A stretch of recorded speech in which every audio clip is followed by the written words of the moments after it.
Good afternoon, everybody. How are we doing today? What are we on?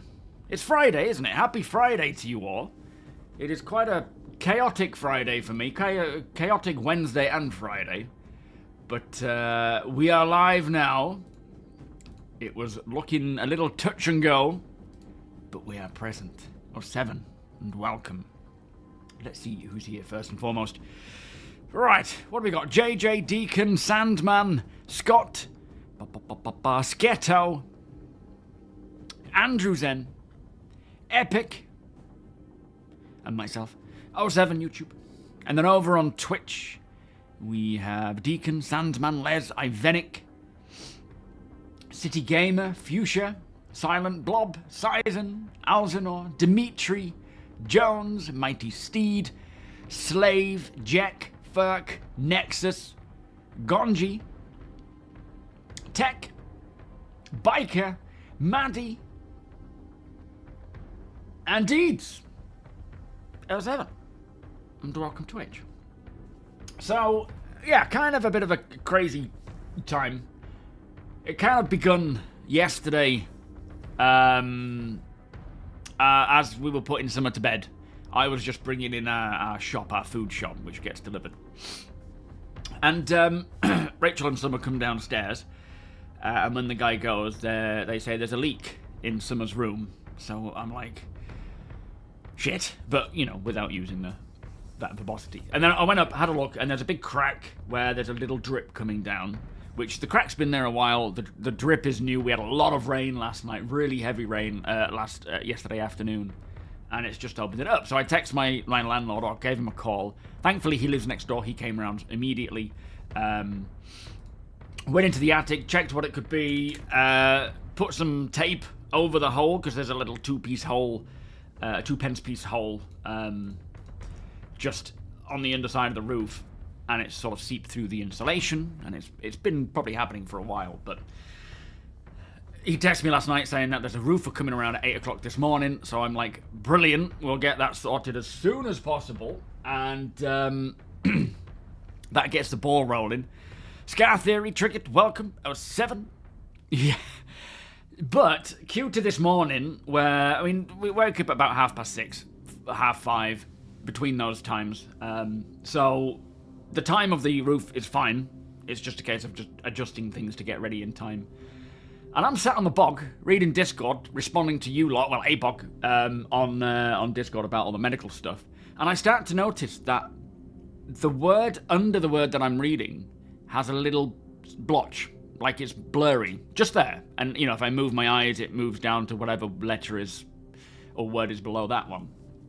And I thought, that's weird. Usually by the time, you know, I've had a coffee, I'm awake and I'm able to see properly. And then it sort of progressed into this line, that kind of straight line that went above my eye, and it felt like it was like a zigzag. Well, I didn't feel anything, but it looked like a zigzag, like a black and white triangular zigzag. So I was like, that's a bit weird. So I'm on ChatGPT, just trying to find out what it is. And it says something about PVD, which could be serious depending on how it's come about. It's not related to migraines, it did just start. And then over time, it became this C letter that again further progressed into feeling like Christmas lights are flashing. Like you can kind of visibly, as you just walk around, it visibly feels like Christmas lights, fairy lights are going off. And I need to get into, did you Google it as well? I needed to get into the attic to clear room. So I'm trying to beaver on with, you know, getting lunch ready for Summer, breakfast, getting into the attic to clear this place. And then by the time I came out of the attic, it had cleared up. And I was starting to worry, because, you know, after Googling it all, if it is something of any severity, it could lead to blindness. So I needed to call 111. I needed to wait for, like, Rachel and Summer, they go out at about 9:15, 9:45, on a Friday to a gym for Summer to go and do like a little gym kind of thing. And I'm there, you know, trying to get them sorted. She's trying to get Summer sorted and herself sorted. Trying to get set up for the roof. Trying to, you know, wait till they've been to call 111. Roof guy comes round. I mean, this guy's a teen. It doesn't look anything older than like 20. And and not that it matters, I'm sure they're more than capable, but he came into the attic, had a look around, and then he said he needs to wait for his boss to come round to check on what's going on what he thinks. So I'm like, okay, that's fine, but I can't do anything while I'm waiting, so I'm not sure if I'm going to need Rachel to stay at home because she'll take the car in case I need to go to get checked out. I don't know if it's going to be a today appointment. It said do it as soon as possible. And obviously I've got a stream, I've got videos to do. Not that that's important as much as your health, but we just need to know how the day is going to pan out.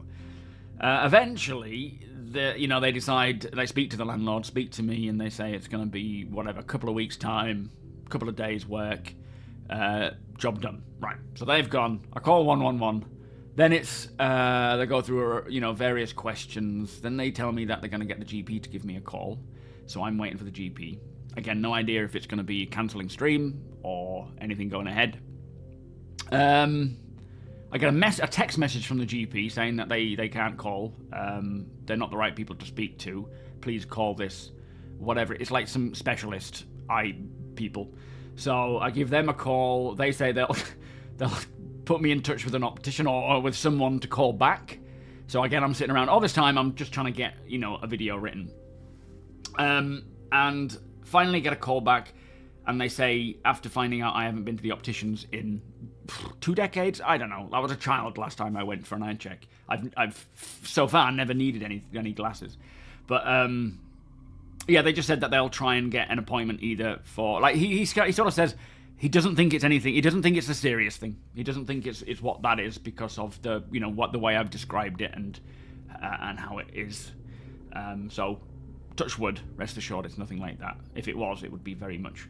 You need to go now. And then I'm just waiting for the opticians to call and book me in for an appointment. And so far they haven't. So it's all been just... This whole morning has been a complete rush. And then my landlord wanted to come around again to just take some pictures for insurance and so forth. So it's been a constant, stop-start day. Literally got the video set live. Clicked go. No, I ate. Got the video live, finished eating, that's pardon me, got ready, came back, we're live. Flippin' heck, what a carry-on. Oh. When you're blind, streamers will tell you what the finishing game looks like. Yeah, I mean, I would like to see the game finished, right? Peanut, welcome. I'd like to still see my daughter and Rachel and so on. Doctor, welcome. Oh no, it's not down to me, sir. Yeah, so people like Deacon, Joshua, APOC, Nexus, all the people that took part in the resource drive, it has now practically come to an end for our org because of the way they've changed the missions. So, big shout out to you lot because all in all, how much SEU, Deacon, did you and the org put through the ringer? Marcon, welcome. Thank you, Slave Gunner. Yeah, it was a bit sort of concerning at first, but thankfully it's sort of progressed into what it is so far, but we'll see how it goes. Sounds like a Monday on a Friday. It does, Les. 2 Grandad. Welcome. 07, guys. Definitely need crafting for stuff like medical gel. Yeah, that's what we're going to talk about today. I am, as soon as possible, going to jump in and start doing some off-grid with Tony and APOC. So 176,000 standard cargo unit boxes. So 176,000 from the Revenant with the Idris. APOC's Polaris has pulled through 80,000, all very much for the org and so forth. So probably the same amount in Nexus's Polaris. So all in all, we are looking in excess of 250. No, that's not it. 250, nearly 300,000 SEU there. In fact, it is 300,000 SEU, isn't it? It's over 300,000. Beardy, thank you so much for the 50-month resub. Much appreciated. Beers and patty, please. Territus, yeah, so far so good, mate. We've got to get it checked, but welcome and thank you. So, if If there's no rewards for it, I would be shocked. Not that I am entitled to any of it, because I had very little to do with any of it. Aside from just being, you know, it being my org, it is you lot that have done that. And put so many of the org members and non-org members through as well. Mooley, how you doing? You have scar tissue on your eye. Sometimes when I wake up and open my eyes too quick, it rips. Oh, man, I bet that must kill. I've got really sensitive eyes. Not in the sense of, you know, pain or anything. Just everything makes my eyes water. If I'm having... I was trying to take a picture of my eye to send, you know, via to the NHS people. And just doing that, just having to keep my eye open was making them water. It's the most ridiculous thing. So 360,000 standard cargo units. That is insanity, guys. Yo, iron oxide. No, mate, I have no idea when we can put names on ships. I don't know at what point that's going to be a thing. I think they've got the version of how it should working, you know, for like Squadron and whatnot, but nothing for us, unfortunately. Yeah, well, they're roofers that he's used before, so fingers crossed they'll do the job good and get it sorted. Medigel. Sketo, once in a while, migrants will mess with your vision for an hour. What on earth do you mean? You what? Binks, welcome. Yeah, you lot are absolute legends. It's crazy to think how hard you guys have been working. Yeah, it's cool. It was good to be taking part in it, but it wasn't down to me. Oh, migraines. I did wonder. Yeah, so this whole eye thing, it can come on with migraines. That's something that it can happen. But yeah, I've never suffered, touch wood, from migraines, and it did come on just randomly. So that was something that I was constantly asked when I was on the phone: is do you suffer from migraines? Have you had a migraine recently? Have you had any blunt trauma? It's like, no. I was doing Skin the Cat the other day on the rings. I don't know if that has anything to do with it. I'm joking, it won't. Joshua, you helped 10 people achieve tier 5 with at least one corp. That is insane, mate. Thank you for your hard work, by the way, and shenanigans 07. So, let's just quickly run through the basic news today while I calm myself, and then we'll jump in and get gaming. 431 went to the PTU for the Evocati last night. I haven't tried it yet, but there was a lot of changes with it. Most important changes are the medical stuff. Now, personally, I am very happy, as I said in the video, very happy to see these changes come in. It gives a lot more purpose, a lot more reason to slow down, to take it steady and not go rushing in. Like the whole, when they brought in the tier 3 regen with, you know, the nurser, it was like tears in my eyes. Verpine, thank you for the 17-month resub. Wow, beers and party, sir. Thank you. And I was like, oh, that's the worst that's the worst thing they've done for me thus far. So, seeing that there are now these canisters required, this gel is required, which limits the amount of regeneration that can happen, I was very happy. The only thing that I'm a little like this on is the calculations. Like 1 regen, 1 canister, or 2 canisters in a tier 3. Injuries being, you know, even a tier 3 injury being a half a canister. It all seems like it's a little too dialed up. So there's too much, or too little revive and regen and healing. I don't know if, you know, 1 revive per canister is gonna be a good thing or a bad thing. As much as I'm very much, you know, hoping that we have more or less regeneration, I'm not opposed to like 1 canister in any tier bed giving, you know, a couple of spawns. But at the same time, there's so many things that they can adjust here. And that's the important thing. We're in an alpha. This is the time to test it. It doesn't matter if we like it or we don't. It needs to be tested. The only downside is the bugs that cause us to be injured, that cause us to die, can cause the problems, the knock-on effects. A bit like when they increase the prices of the ship claims, and it was like, but our ships are being destroyed through no means of our own, and we're getting further punished for it when we're just trying to play the game. So I get that. Bretley, thank you for the 32-month resub, mate. Beers and party, please. And that, I think, is going to be the main issue right now, is are we at the point where bringing these kinds of restrictions are okay, or is it going to be, you know, we can't play the game because we're constantly dying and regenerating? So it is a kind of a balancing act, and I'm hoping that we're at a better place now. I mean, medical beacons, full stop, have to be working in order for this to come in. It's not really going to be plausible without a medical beacon being viable, because what this change does is encourages players to wait for a revive. Like, the point is, and the point of the Death of a Spaceman is to value your life.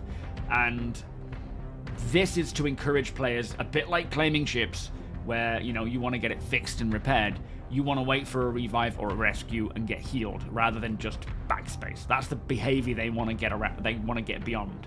But backspacing at the moment is done because of mostly problems, bugs and things. So I don't know if we're at the time. I'm hoping, you know, for this kind of change. I'm hoping that with all the changes and quality of life that we're getting now, it'll actually make it make sense and feel better.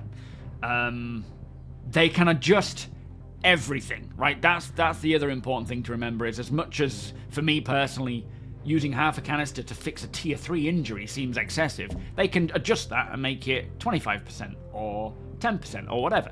They can maybe add more canisters to certain ships, because you've not just got the tier 3, or the tiering of the injuries, the number of the canisters, you've got the tiering of the bed, you've got the type of bed.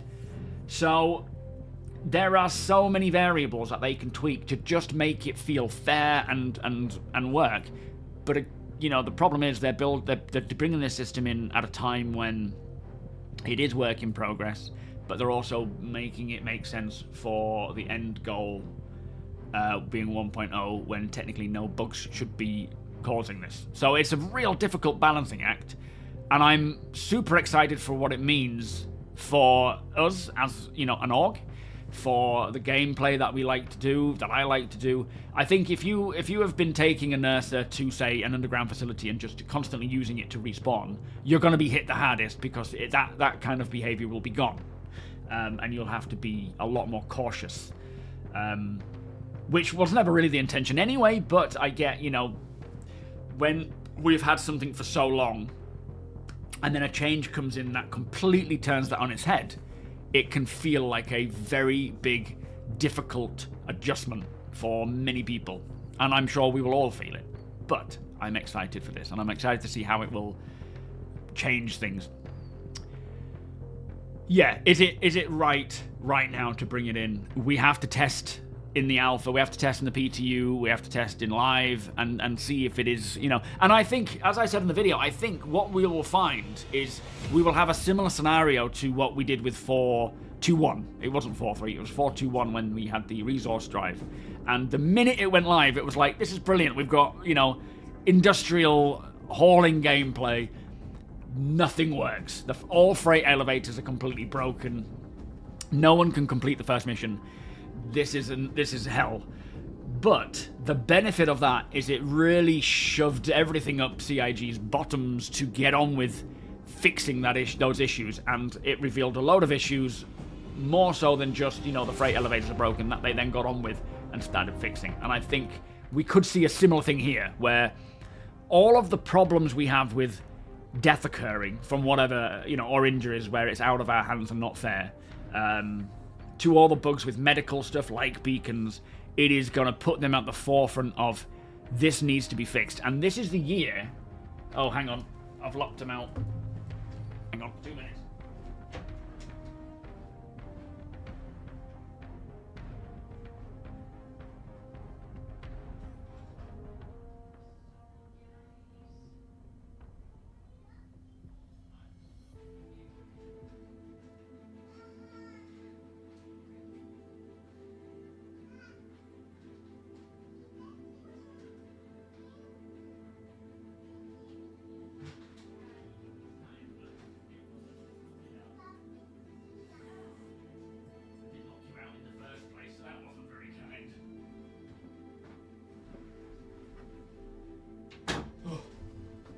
Sorry about that. Rachel and Summer returned and I left the keys in the door, so they were locked out. Where was I? I can't remember.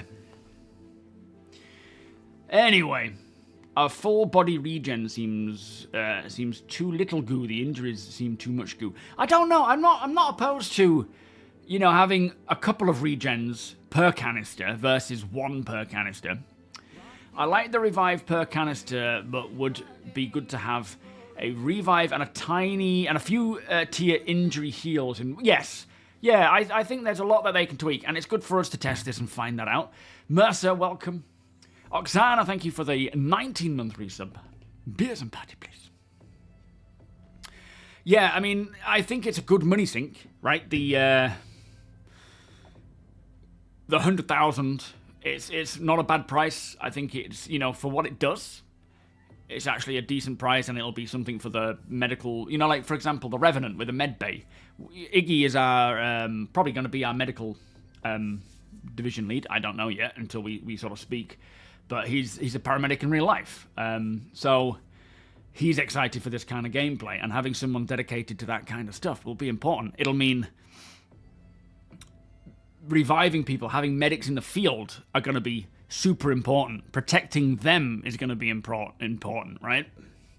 Yo, Space Captain, how you doing? 2028. Did he really say that, though? We'll see. That's true, Deacon. Yeah, about the ship naming. We'll see about that. Daylight Fire, how you doing? Welcome. With them implementing all this, we definitely need home spawns, chosen spawn, and ship spawn rather than just 2. Well, I think that's the thing. I don't know how it's going to play out. Where if you have no more goo, you then regen back at your home base. But does that mean our base that we have, chosen as our home base from the start, or where we have transferred our imprint? I'm expecting it to be where we've transferred our imprint. The main issue with that gameplay is the pay. What do you mean?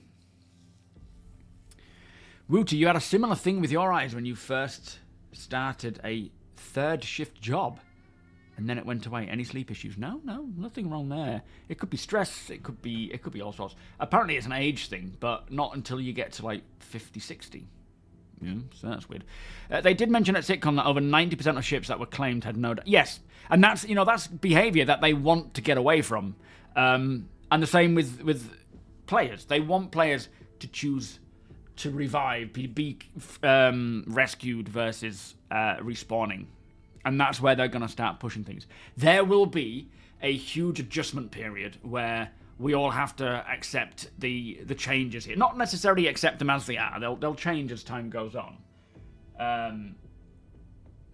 Tuatha, thank you so much for becoming a patron, by the way. Much appreciated. If you are here, do say hello. But yeah, the changes, it's going to be an adjustment period. They are for the better in terms of what CIG are intending and what Chris wants for this game to be played and felt and felt. But it is a case of just that's what I was talking about, getting these bugs fixed, highlighting the problems that could come from these, these changes. But now is the year to do that. This is the year of fixing things, quality of life, bug fixing improvements. So if they're bringing this in now, it'll allow them to have priority to fix the issues that come up from us testing it. Welcome, Toast. This is old footage from a while back. This is when they showed off procedural planets in 2015, 2016. Long time ago. Sayman, welcome. Stephen, welcome. Is the PTU open now? I think it's just for Evocati, but I don't think the Apollo's there yet. Yeah, there is a genuine cost to reviving, which, in all honesty, there would be, right? In the real world especially. Oh, you were Triggered Jake, were you? Okay. So many names. Right now, how you doing? Welcome, sir. But yeah, there's a lot of things that need to be adjusted, tuned, tested, tweaked, and I'm super excited to get on with this. Yo, Burnt Toast, how you doing? At what point do you think you'll be able to log in and start exactly where you and your ship were? So, firstly, I don't know. Secondly, we know bed logging isn't going to be required. They have said you will be able to just log in and out regardless of whether you have a bed or not, but it'll be dependent on where you are. Like, you won't be able to do it in a city, for example, and respawn straight back in the city, I don't think. But yeah, I'm not sure when they're planning to roll that out. I feel like it's sooner than later. I feel like it's something they're working towards, but I'm not sure what is required before that can happen. Yeah, I don't know, I'm afraid. Yeah, I agree. Before I had a daughter, I was fine with, I need to find a bed and log out that way. It's a bit like playing Grand Theft Auto where you go and find, you've got to go back to a save point. But, now I've got a 3-year-old, I might need to bail quick. So, yeah, I am happy about that. But yeah, I don't know when it's going to happen. It will be another game changer type of change when we do get it.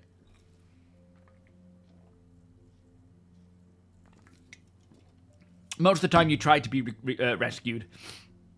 Yeah, I do too. But the problem right now, which is the main problem, is that the beacons aren't working properly. So, for whatever reason, they're not tracking, they're not paying, or whatever. This is the priority for CIG right now, is getting these beacons back to working. Just functioning, not expanding on them at all, just getting them functioning to start with, because it's a number of bugs causing the problem. Once they've addressed that, then they'll probably address the further updates to it. But yeah, if we don't get that for 4.3.1, it's not going to work as intended because people can't get revived. Cole, how you doing? They shouldn't have bought out Medigel till crafting is... No, I think they should.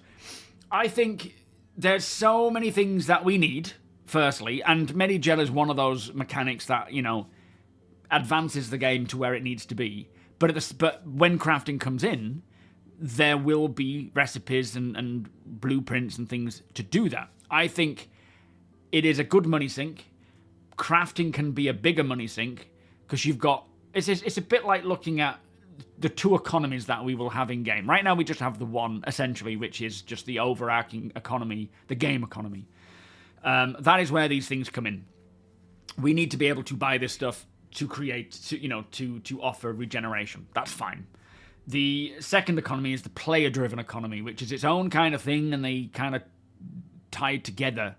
But at the same time, when we get that, medical gel will be in its own element there. And they could even have different grades and tiers of medical gel. That's another area that they could, the shops will just sell the one standard. They could have if you mix it properly and get the right ingredients, the quality ingredients, you could make a superior medical gel that will give you more revives or better efficacy when it comes to injury healing.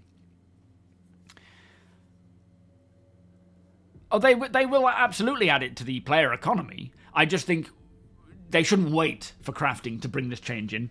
Now is a great time to test it. If the game doesn't allow it because it's too broken, then fair enough, but yeah. I think it's a good idea to bring it in and then have both options when crafting comes along.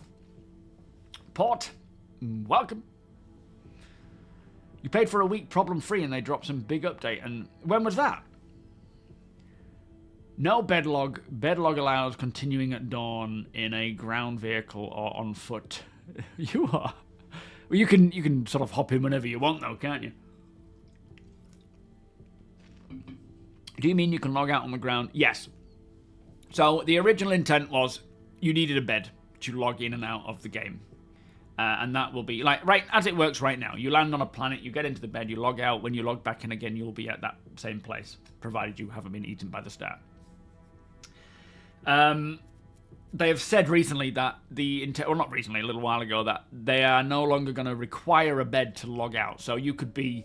This guy could be in the middle of this wreck, maybe not in the middle of it, but close by to this wreck. You could be walking around a planet, driving around a planet, or on a ship, irrelevant. And then you click log out, and you can log out even without a bed. The difference being is that if you choose to log out with a med bed, with a bed, your character will get some form of buff, like a well-rested buff that you see in other games, whatever that will be. like back-end stat stuff. But it is not necessary. So this essentially means you can travel around and explore anywhere you want to, and then log out whenever you need to and log back in again. So you could literally camp your way around a planet. I plan to go from Astors to, Harper's and stop by Dumborough and so forth. Yeah, this will have an impact on people making bad decisions. Crimson welcome, being dicks and stuff. Not a massive impact, because we're still on an alpha. Persistence isn't really all that, and reputation isn't all that big deal. But if it makes it harder for people when they die, they can't just keep regenning and being a douche. But it's not going to be the biggest of impacts. Bootlegged Medigel. Like, come buy my Medigel. You're suspicious. How you doing?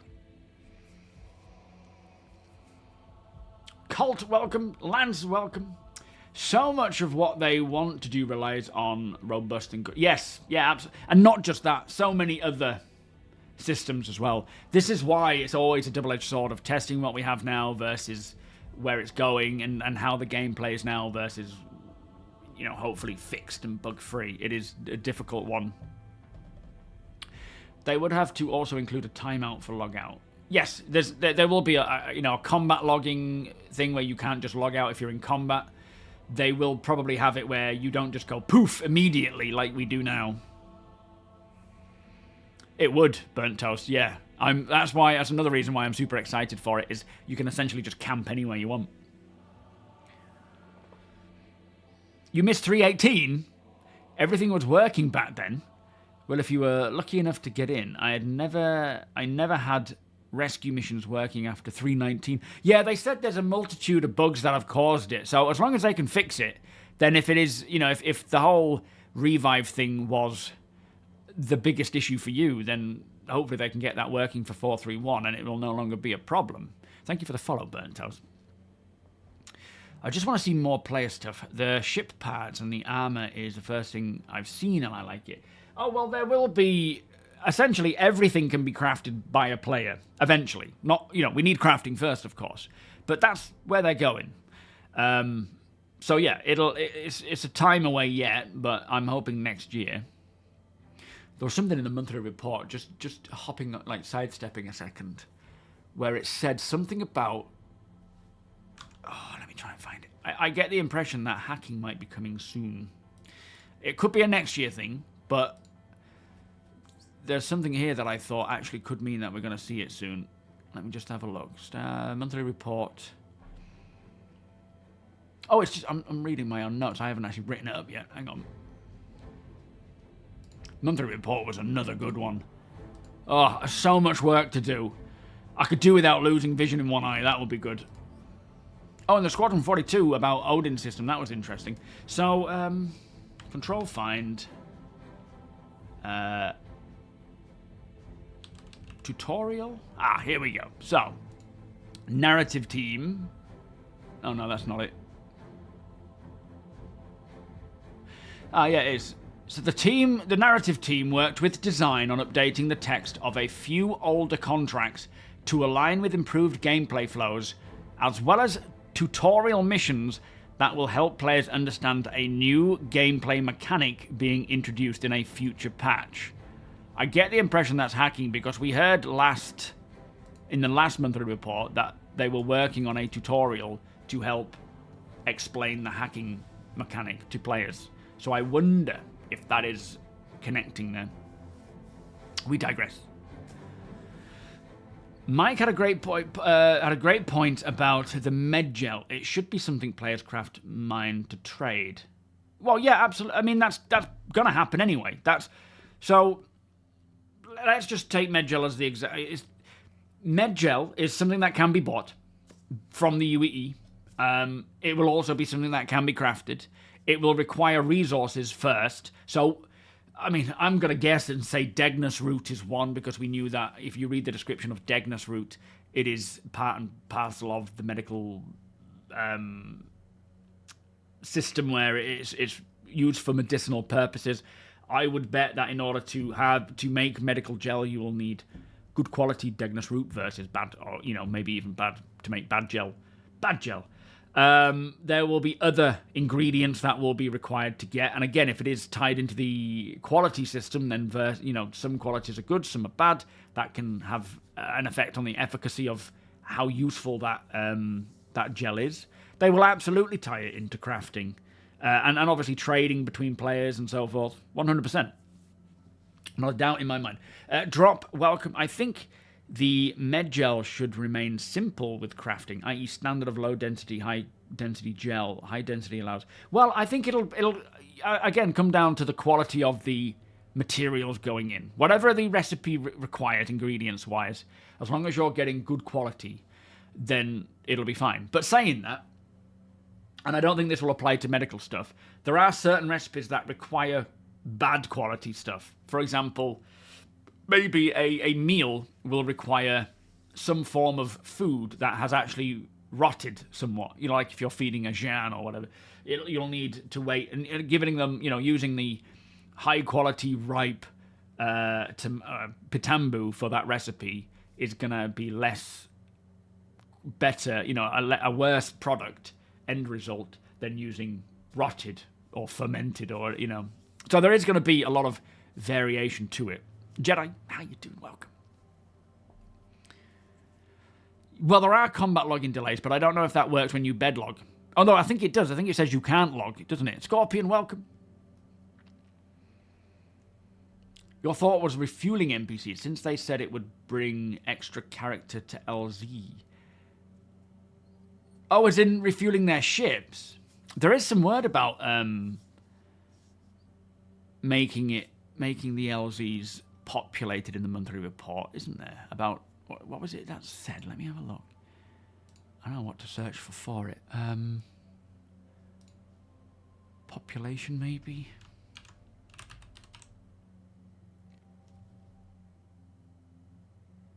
Oh yeah, the AI content looked into the upcoming environments to make sure they're properly set up for AI populations, which I think is a new initiative that they kicked off a little while ago to try and make places feel... Nothing to do with what you're saying, but no, yeah, to make them feel more alive.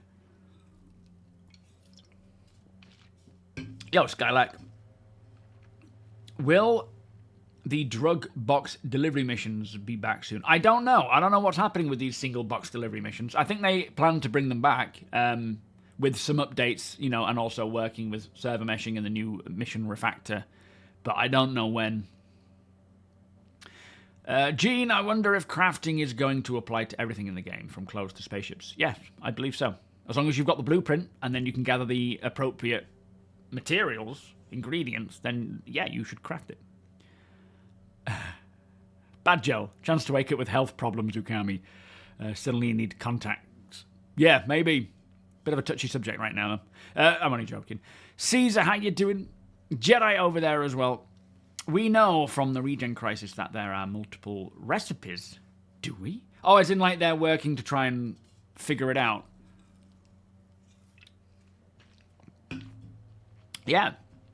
Made from corpses. So, as I say, we'll continue to talk about it, but I'm going to jump in a sec. These changes are good, in my opinion, for what they are trying to do with Star Citizen. The approach they want for players to take, in the sense of, we're not playing a Call of Duty game. We're not playing a game where life means nothing and you can just instant respawn. It has never been intended to do that. It's kind of wavered that way with bringing out vehicles like the Nurser and other things. And making tier 3 bed regen capable. But now it is about dialing it back to giving consequence to death, to encouraging people to look after themselves in-game and wait for a revive. The only problem I foresee at the moment, aside from balancing being a bit off, which isn't really a problem, that's just balancing, is the game ready? Are we going to have a lot of problems with bugs and issues that are just getting in the way now because, we have limited respawns and so forth? But I think in general, most of the time, people soloing, and often in just medical ships, most of the time I go out, I'm not in a medical ship. If I die, I'll regen at hospital. Now, if they can get beacons working, I will wait for a revive. If you don't want to, you don't have to. Eventually, that will be impactful, but right now it means nothing. So it's kind of a step in the right direction, and I can't wait to see what it means for us as the Org, with the Idris, you know, the Revenant, doing any form of, like, mission where we could die. We're going to have that med bay managed. We're going to have to make sure that the medics in the field, like Tech, like Seven, that were our medics, our field medics in our last op, are protected, they're capable, they are, you know, ready for whatever is needed to bring people back into the fight without having to respawn and cost us money, right? Not that you guys in my org aren't worth 100,000 per regen. It's the point of they are limited. It's not like, you know, I'm not thinking, you know, upper echelons need to regen first. It is just simply, if we can bring them back in the field, then that is a good reason to. James, welcome. Used to love med beacons, but bought my first in-game ship because some dupe tipped me 2 million to get me an Andromeda. Very nice. Yeah, we need those beacons back. The med runners need work. We need to be able to respond, and we'll have a med beacon on our Discord, you know, where you can put out a beacon for our org to come and help you, or put out a request for our org to come and revive you, and you know, give them a little pay. Bullship, how you doing? Welcome. Anyway, I'm gonna launch. Me, Tony, and APOC, we are living off grid, seeing what we can find. Last time we tried to do this, CIG decided to throw us a maintenance window, which was very rude. But yeah, a lot of cool stuff coming with 4.3.1. Whether the game's ready, I don't know. I don't think players are too ready yet. Yo, Flood, how you doing? You wouldn't spend more than 1,000 on Binks. One thing I've learned about the Star Citizen community is we will whine and cry about any punishment no matter the timing of it, even into 1.0. Yeah. At the end of the day, I think the whole insurance issue was quite right, though. As much as I do want to see longer timers and, you know, more reason to get our ships fixed versus getting them claimed. At the same time, we need ways of fixing our ships. We need less bugs causing our ships to be destroyed. So at the time, it definitely wasn't the right time to be bringing that stuff in. Whereas right now, I think as long as they can continue... I'll wait for your party invite, guys. Right now, if they can get the med beacons working, if they can make... you know, reduce any bugs and problems that could cause injury where they shouldn't happen, which I think is a lot less than it used to be. But if they can do that, then now is the right time to test it. Or, and I think in terms of this year alone, now is a much better time to test it because the priority is getting the gameplay working. So if they release this, it's not let's just fix what we can and then move on to the next feature. It's let's get this to where it needs to be before we start working on anything else. So, getting it in, I mean, it needs to come in while we're in alpha. Even if it's, you know, 1.0 we're playing, but before launch, of course, that's fine. But it'll ideally be, with it being such a significant change, we need to get used to it before 1.0 is even close to releasing. Because if they were to bring this in and then, you know, 1.0 would eventually come along. It's not all the way in yet. Hello! It would be a nightmare because no one would be used to it. We'd all just be running around frantically causing problems. Are you a bit hungry and thirsty, Tony? APOC sorted me out. Oh, cool. Morning, APOC. He cheated a bit. What do you mean? Hey, I bought those. What's happened? Oh, we got some stuff to sell.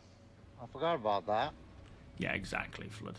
Yeah, we've not been too bad, considering we had a big old wipe last time. Oh, we lost a lot of stuff. Oh, is it night time? Yeah, because APOC crashed us.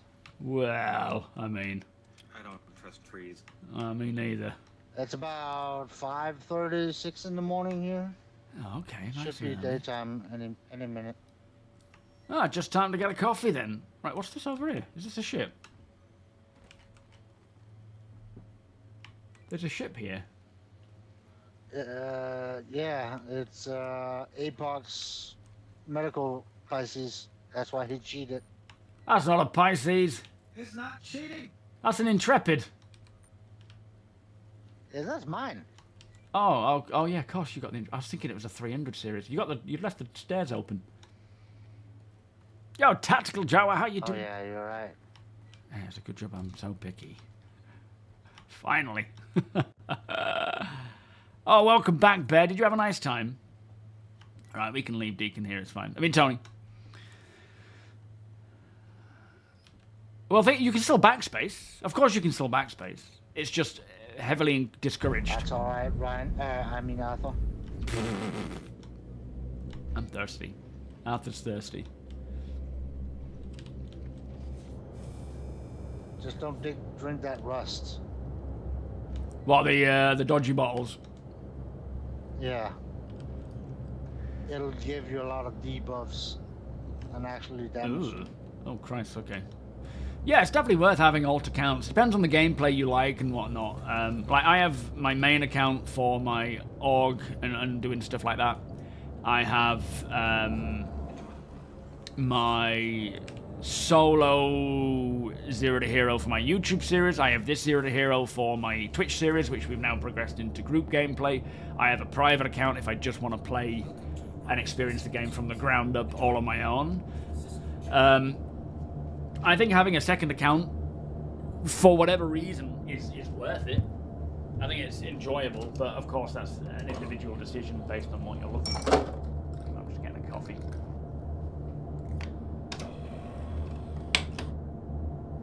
Like, it's not a necessity, but it is nice to have for doing other things. Yeah, me too. I think I'm really excited for the no backspace games because they're not taking it away. You will still be able to suicide and respawn. That will still be an option.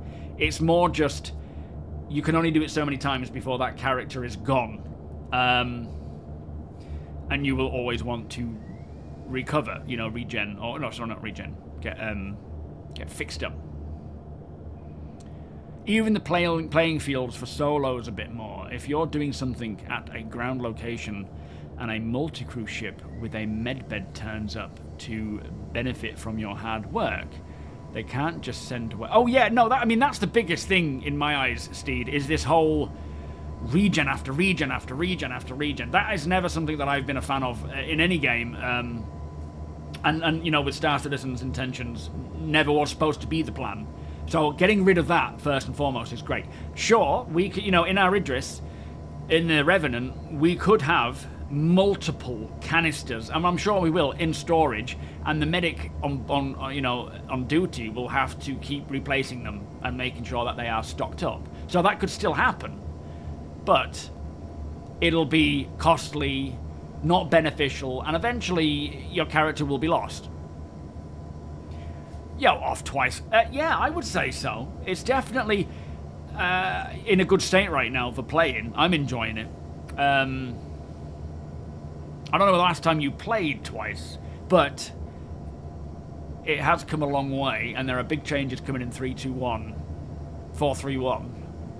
All the numbers just sort of meld into one. Yo, Papa, how you doing?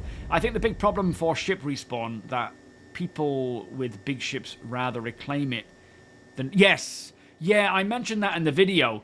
At this time, if you respawn your ship or on insurance claim your ship, you get all the canisters back again, the 2 canisters in the med bay, which is probably going to cost a lot less to reclaim your ship than it is to buy the canisters to replace it. So that definitely needs to be an economic change there. Otherwise, it would not encourage it. People will just, claim the new ship. That's a big problem. But we will certainly keep big supplies on board. But a lot of people, when they're min-maxing, they're not going to do that. Das, how you doing?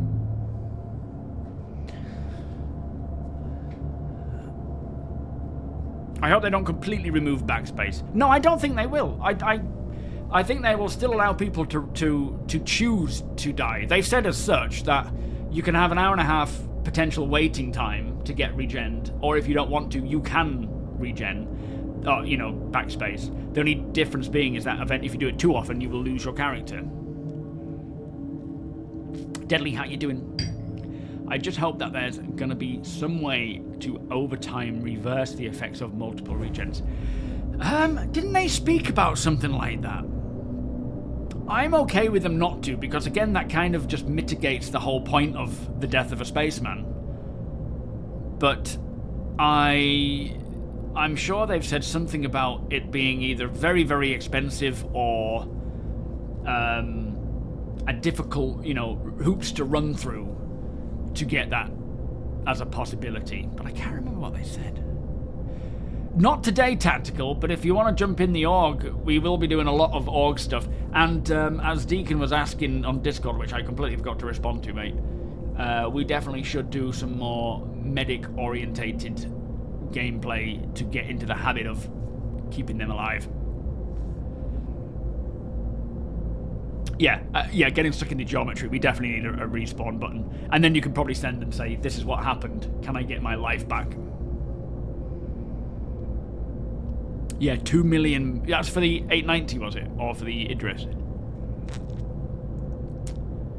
Oh, yeah. Additionally, so this was in the monthly report. Additionally, with the implementation of Tier 1, this being the clothing and things. Sorry, your gear. Our current plan is to remove the ability to backspace out of dangerous scenarios as a way to retain gear. Oh, but that's just for Tier 1, is it? Oh, yeah, that's... I completely missed that bit. Well, not that bit, but that bit about backspace. I think, I mean, that would be a temporary thing, for that sake, but I do think that's a bad idea. As, you know, as Sandman says, if you're stuck, what are you supposed to do? I guess you could just have to close the game and relaunch, and then come back in a medbed, but, yeah. Yes, Bullship, we do. We have a dedicated sort of medical division, which there are many factors in that, and you can choose to be who you want to be in that. You could be a field medic, you could be, you know, hospital medic, you could be well, whenever they expand as well on the type of gameplay and treatment, which I hope they will do, where it gets a bit more visceral and hands-on. There could be other roles there. I mean, they've spoken about surgeons, and I don't even want to get into that yet, because I don't know if they're going to do it. He's enjoying the sights. Mike, welcome. Yeah. Absolutely, yeah. Repairable, getting them back up and running. It's going to be a positive change in the direction that StarCitizen needs to go in. It is just more a case of, are we ready yet? And how much pushback people are going to give. I hope they just allow it to, you know, flow as it should. Ryvik, L7, welcome. Oh boy, we've got a lot out here.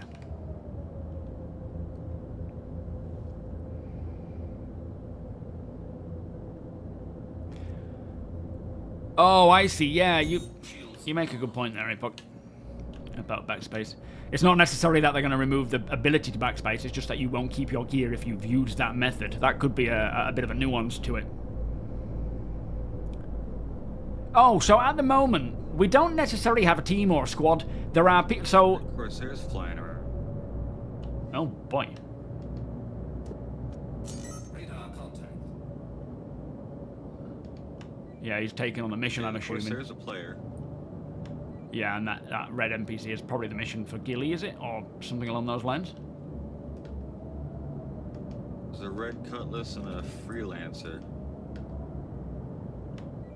Okay. Might be a bit hot here to be doing anything. Oh, it's Neri Bouchard. Just speaking to Neri Bouchard. I wasn't. That's an NPC.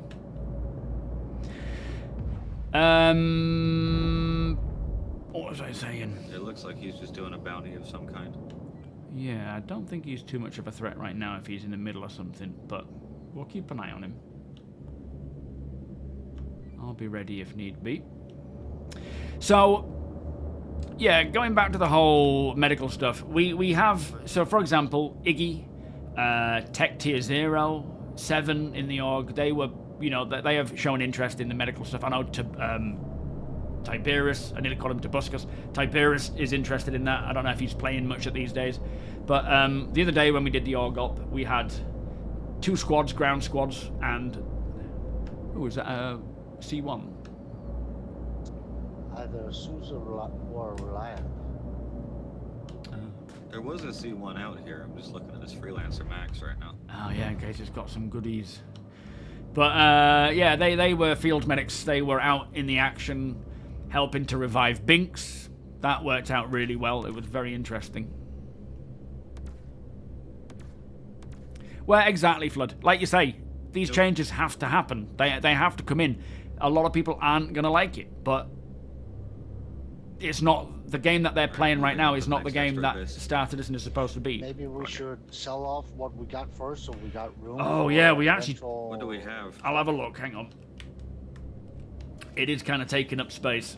Oh shit, what's that gunfire? It's taking us space plus...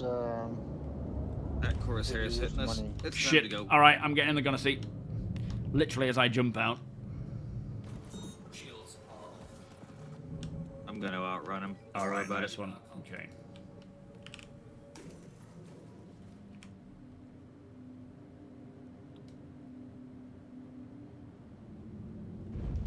Blade GRP. Don't know him. Don't know what GRP stands for. Murdobo. Yeah. We don't want to know him.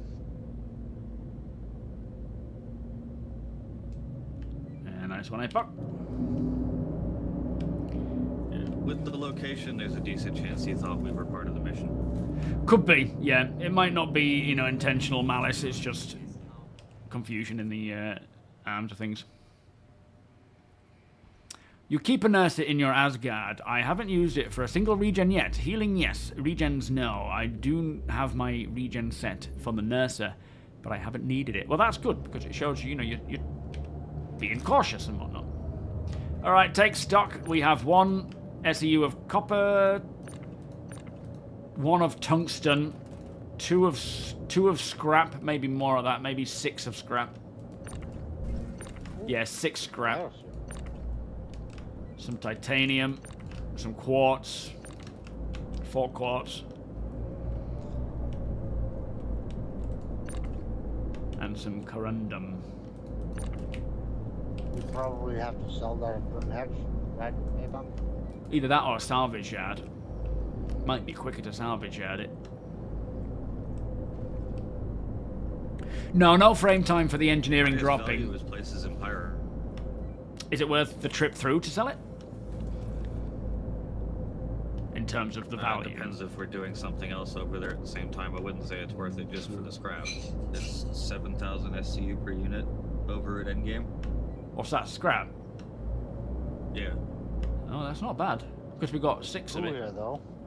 Yeah, what's on this poo? So yeah, engineering.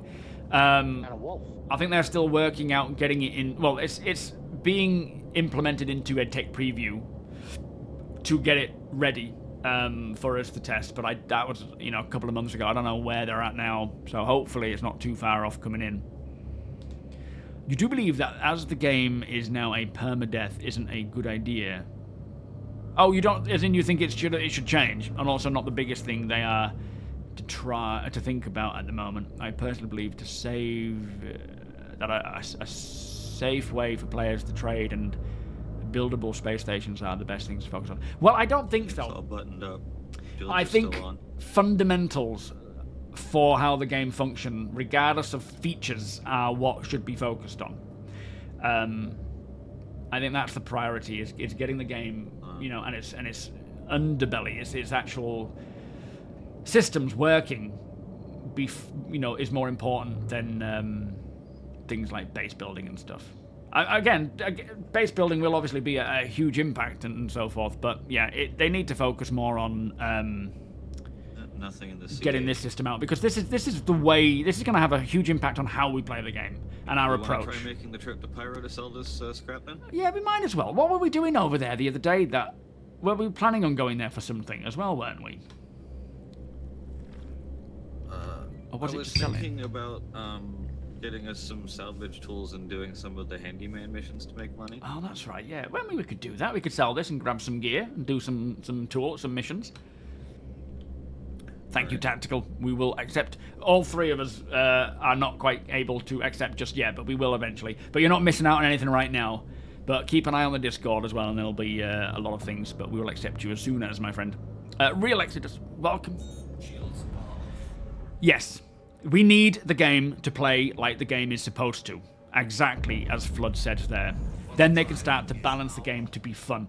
It is important that we get a sense of what this game is going to feel like when it's essentially all the underlying systems are done, which is massively including, if not one of the most priorities of that feeling, is the death of a spaceman.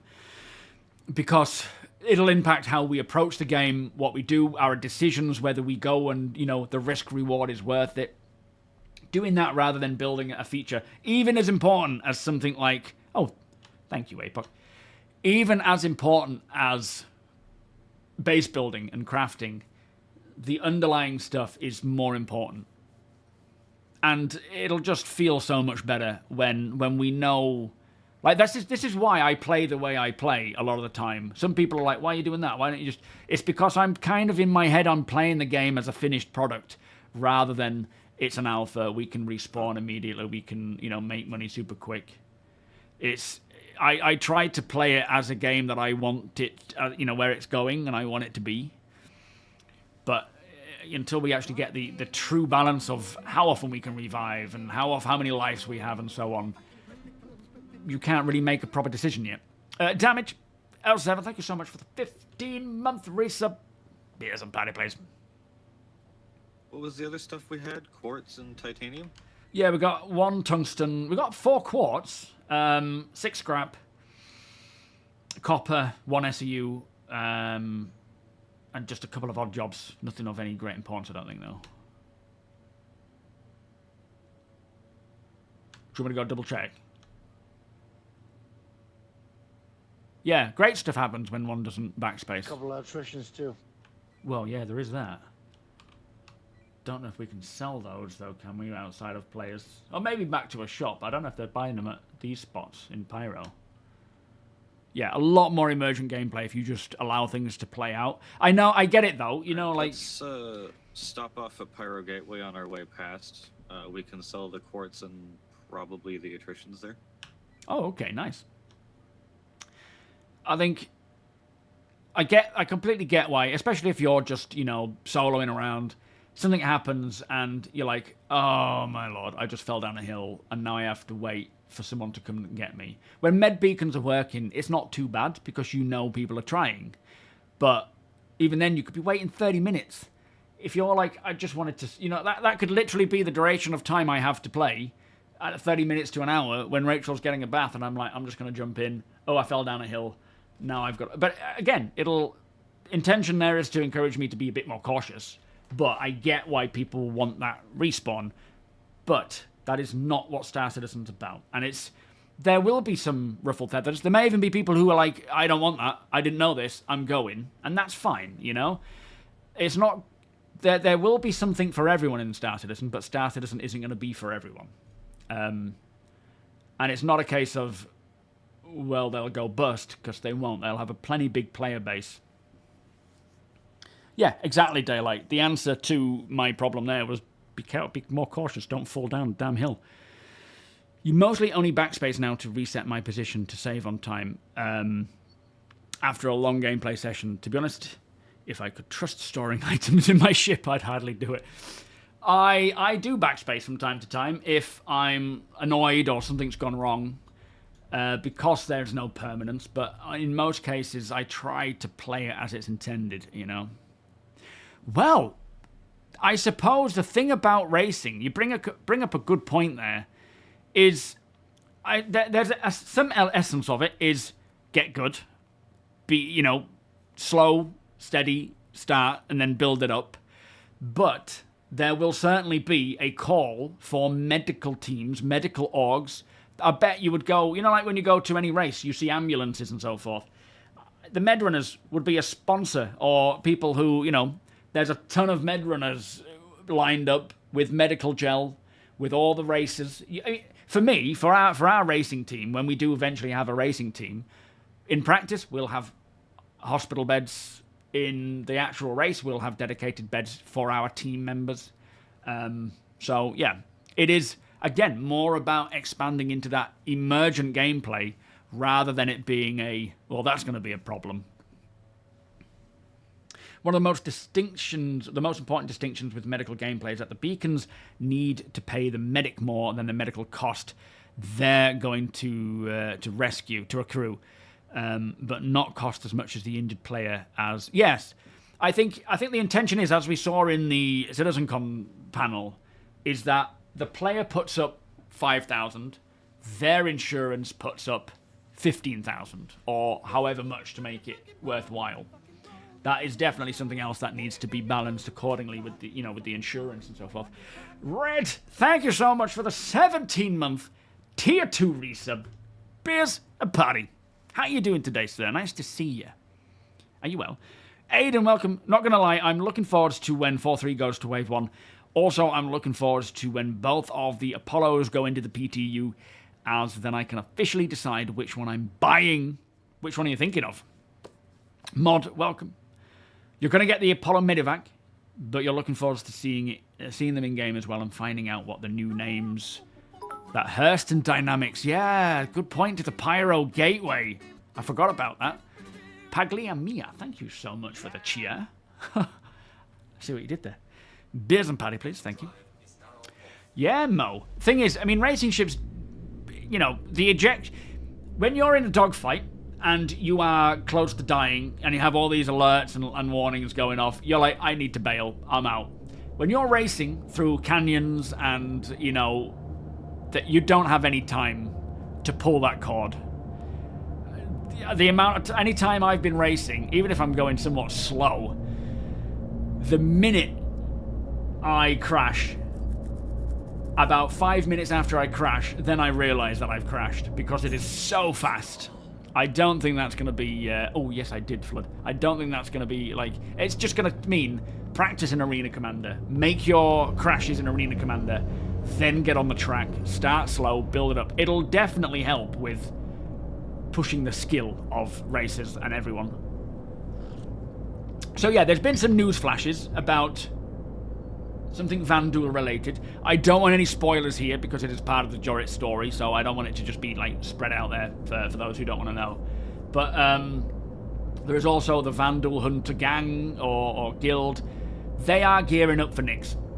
There are a lot of things gearing up for Nyx. The news reports are Nyx based. I don't know if it's necessarily that Nyx is coming anytime soon, but I'm pretty sure it is. I don't think it's a this year thing, but I do think it is a early next year. But if it comes this year, whew, I will be happy. Alright, which ones are we chucking out here, APOC? The attritions and what? Was it quartz?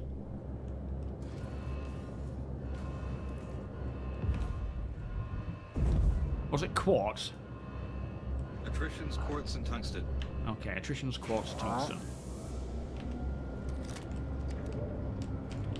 Oh, can't walk there with it lowered. Must be windy in here.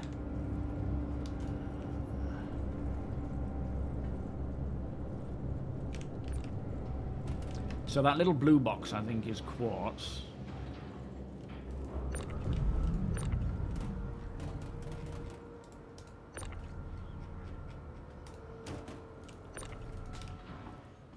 Ah, that box is... Oh, no. Oh, that's quartz. Alright. Alright, these two blue boxes of quartz coming out, so... I'm just gonna call you toe from now on.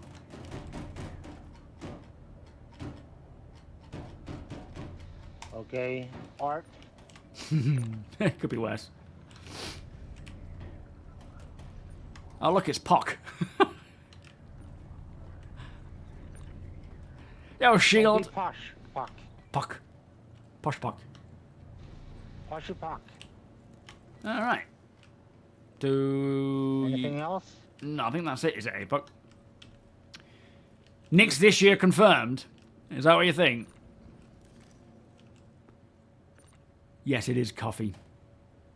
It certainly is. Death of a Spaceman is here to stay, but the balancing of how it functions is different. How are we doing this? Do you want to lower it? This Or do copper can go too. Oh, okay.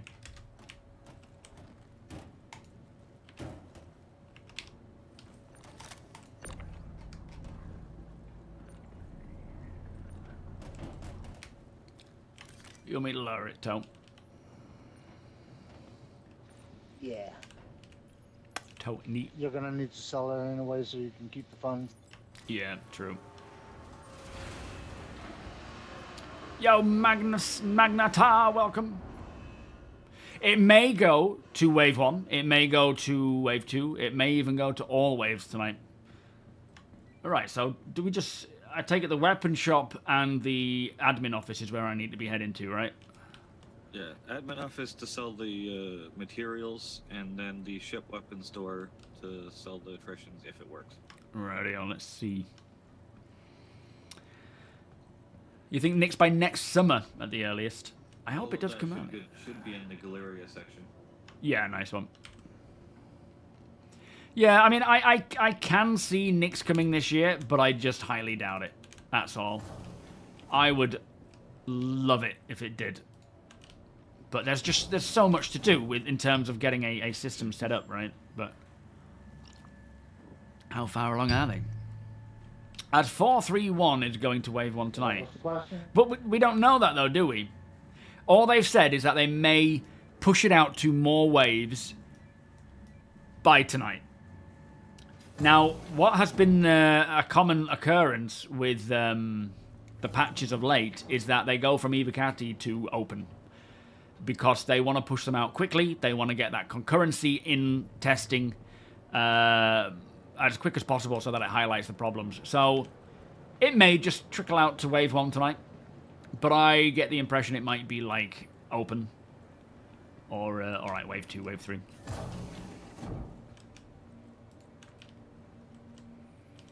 Thank you so much for the hype train level 2, by the way. No, hype train level...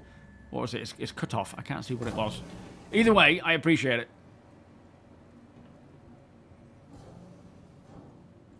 Ah. Here we are. So let's see what we can sell here. It's not going to be a great amount.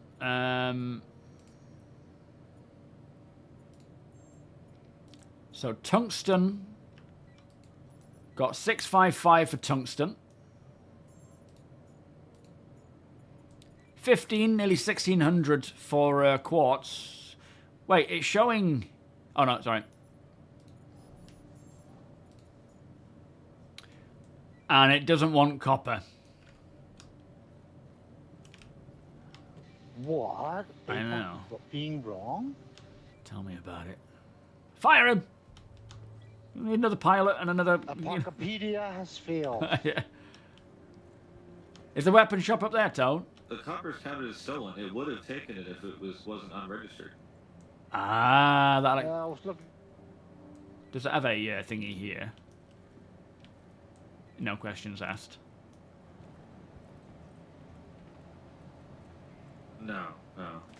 Yeah. I'm checking if there's a weapon shop. Yeah, nice Yeah, one. I think, yeah, there is. Is it where you Need are? ammo. Yeah, Wakefield. Yeah, it's there's nothing. I don't think there's anything wrong. I mean, I'm not sure what it is with my eye. They need to get it checked out, but I think it's just an age thing that will sort of clear itself from what I can gather. Oh, it doesn't look like they want to sell the weapons either. Doesn't look like the weapons are selling. Although there's something that was mentioned on the monthly report about that one there, APOC. Do you remember reading that? About them making it so that more ship items are saleable. Yeah, they're looking to rebalance the selling of components now that they're Need also ammo. looking at the potential for wrecking components that are on plain ships. That's it. Nice. So hopefully stuff like that and weapons will become a bit more capable of selling. Yeah, it'll be interesting to see if they do go to, you know, open PTU tonight. I hope so. Part of me thinks they will, but we'll see. What do you need from the weapon shop? Me? Yeah. I don't know. Maybe just some P4 ammo, but yeah, I don't think I've got any. And I don't know if you can get oh, I don't know if that Vault sniper got taken with the tree. Do we still have that on board, APOC, the Vault sniper? Okay. No, we lost it. Ah, bugger. Yo, Spike! Here's 7. What are most popular games and how much their player base renew? Do they sell in-game items? What's that, real? I hope that even though Nyx will be less than lawful systems. Oh, we do? Sniper rifle. Oh, if you can grab any ammo for the Zenith, Tony, could you grab some? Yeah, we have a Zenith. We have a P8SC. We have a Karner rifle, and we have a Custodian. So literally no P4 then. Bollocks. I'll have to change that. Don't you have a people on the back? Oh yeah, there it is. Sneaky P4. It's like the glasses being in the forehead. Oh man, it's been a long life. What was that sniper called? Zenith. It's the Vault one. I don't know if they sell it, but I think they do. You sit my Pico. Try the view.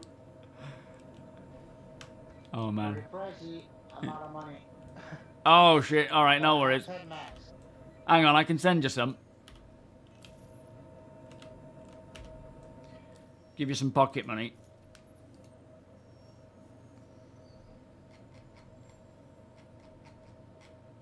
Actually, should I just share this with you, this money, T? Because we're both on our alt accounts, which makes it, like, only fair that we split this. And we can just treat APOC whenever he needs anything. Explorer, how you doing? Paul, welcome. Ooh, how'd it go? Honestly, if you guys buy and sell things and then just like physically give me items when I need it, like ammo and food and stuff, that should be fine. So we have to feed you, do we?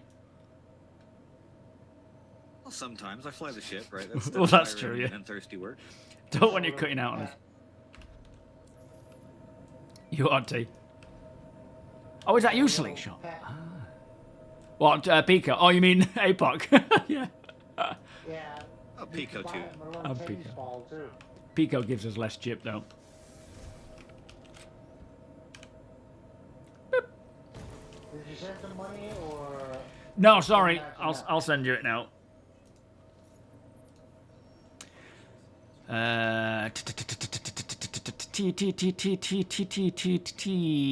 Tony. Let me send you. That's just do 70k. That's more evenly split. There we go. All right, you got a good chunk there, mate. Buy yourself something nice, and me something nice too. Yo, Robert. No need to use the ladder. I'm happy just using the ramp. Should we buy salvage stool or just hope we find something? I don't know, because we can buy it at the outposts, but it might be worth grabbing one now. Are you talking about the SRT or the multi-tool attachment? We could buy the big one, yeah. Yeah, buy the big one. It's an investment. We just Yeah, buy the big one. We should be able to get some ammo for it, but might as well buy a couple canisters as well. Yeah, if there's any ships lying around anyway, we can at least scrape them. In a 1.0 world with working system security, the scale from lawful to unlawful is Terra, Castra, Stanton, Nyx, Pyro. Yeah, I actually didn't realize how lawful Castra was. I haven't looked into that, but yeah, Nyx is. So we've got the contrast of, you know, Stanton being lawful. I suppose they're all their own laws. They are governed by UEE, but they're not necessarily UEE security flying around as much as it's their own personal security teams for each planet, for each company. But you've got Stanton, which is lawful, Pyro, which is... I saw a sign for one. I think so. I saw the sign, but I don't know... Oh. Pyro is obviously not just lawless, but run by criminals, run by gangs. Whereas Nyx is a lawless system, but not necessarily overrun with gangs. So it's like you've got Stanton, generally safe, Pyro, unsafe, Nyx, a bit in between. So it's kind of like a good mix when we get that. And then obviously you've got Terra, which is that crown jewel of the Empire, which, you know, technically could eventually become the center of the UEE. Silver Joker, how you doing, by the way? Missed you. I'm playing catch-up. Welcome. So, yeah, it's... and then, it's Castra. I actually don't know much about Castra. As I say, I think it used to be an old military base, didn't it, during the Peri Line, during the Cold War with the Xi'an, but all the old military installations have been converted into housing, I suppose. Or am I... Does Castra still have a big military presence, APOC? Do you know? Still a relatively big military presence. That's part of where the security comes from. Ah, okay. The main landing zone in Castra is Sherman Base, which was an old forward operating base for the UEE back in the Xi'an Wars. Yeah, okay, thank you. Yeah, so it's like... So I'm assuming that's not actually operated by the military anymore. It's just been converted into living space. From what I've read, there's still a UEE recruitment office on Sherman, but I don't know how much active military there is there. Oh, okay. The big guns are technically still operational, but they're more of a museum piece now, kind of like the battleships in the US are. Be nice watching them fire, though, just in case. In fact, Castra, don't they have creatures there that are bigger than the sandworm? The Valakar sandworm? There's Apex. some big creatures there, yeah. I wonder if they're going to be friendly or unfriendly, and I wonder if those guns are going to come into action. I get the impression they'll be friendly, though. What's the plan? We're just... so today we're just doing some off-gridding. We're just living out in the verse. Stumbling upon what we stumble upon. Salvaging, scavenging what we can. Selling it to make money. Which closet is yours, Arthur? Left or right? I think it might be the right one. Yours is left, isn't it, APOC? Stick it in the right. I'm pretty sure I just go default there. I think having a system rep... I go far left usually, yeah. Yeah, can be a fun thing to have, so you can reward good players a bit more, just so you can go to higher rep locations, but maybe can't do to most stations. That, well, yeah, rep will tie into everything, and your access to certain things will very much be dependent on your rep, and what contracts you can get access to certain things, but... that will also have the opposite to it. So, like, if you are, you know... Alright, good to go. Nice one. If you are high in... Oh, did we need to pick up any of this stuff? I didn't actually throw it back in. Do we want the attritions back? I figure we'll leave it here so we've got room for whatever we find. Yeah, good call. It's on our way home anyway. Put a red dot for you in your closet. Appreciate it. Yeah, what was I saying? Oh, reputation. Yeah, so you might have good rep with one guild, company, or whatever, but that will be in direct violation of another guild, you know, like criminals versus security and so forth. So there'll be trade-offs there. Yo, Durek, how you doing? Pretty on-grid to me. That's true. Yeah. Well, I mean, occasionally we're just not living in these places. We might need to drop some stuff off to sell. Imagine if they fire off the big guns every hour, like they do in modern-day military forts. That would scare me to death. Apparently the red arrows are supposed to be flying over today. In a similar vein. Talking of fire, though, how interesting is it going to be when we have engineering, fires are breaking out, we've got limited medical treatment, you have to slow down and think. You have to be organized and plan things, not just running into the room to put out a fire, or, you know, you have to survive to wait a rescue. There's just so much coming down the pipeline now, like early doors. Before it was like, that's so cool, but we're, you know, little did we know it was years away. Oh, what? Wearing the right equipment for, like, a fire or something.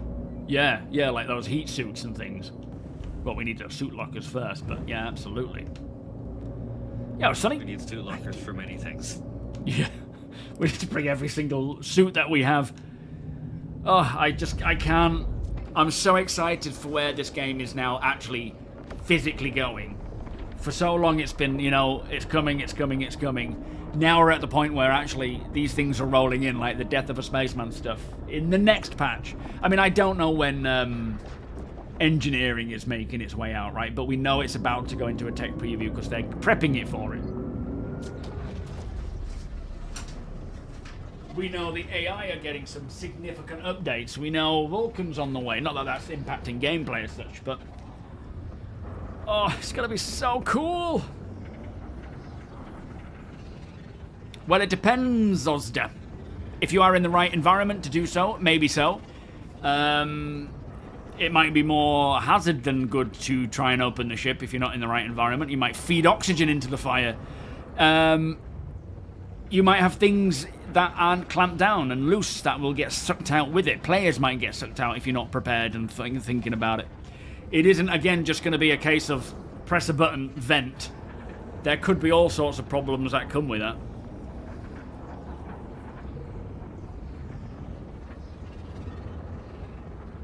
Suit lockers seemed way off. Oh, I hope not. Flipping better not be. Nemega, welcome. Before pull the trigger, you must have to calculate the risk that the other one can kill you. Deal with a friend will be always better than having to deal with a potential death. Yeah, absolutely. You know, you need to make sure that what you're doing is the correct decision and not just, you know, pressing it quick.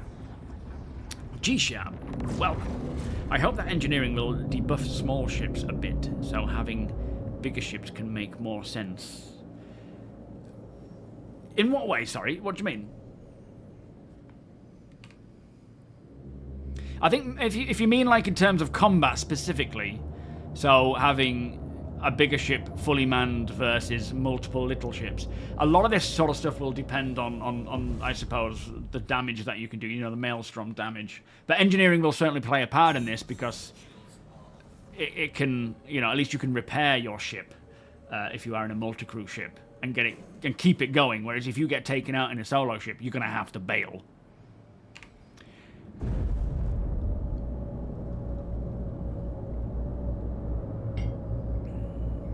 Wait, you saw an NPC go into this stream as open ship and take off? There was something about that in the monthly report. Hang on.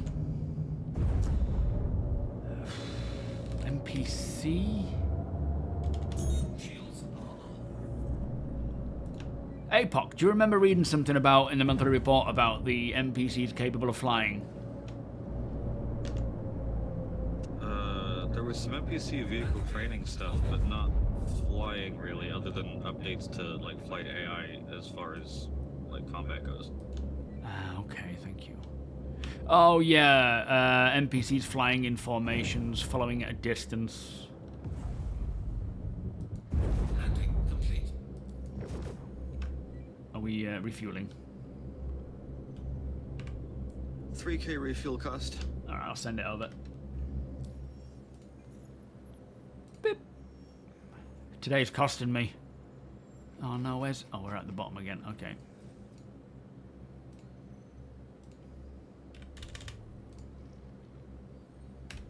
Well, Okay. hopefully we're about to make some of it back. Yeah, absolutely. I can't remember what was said. Landing gear raised.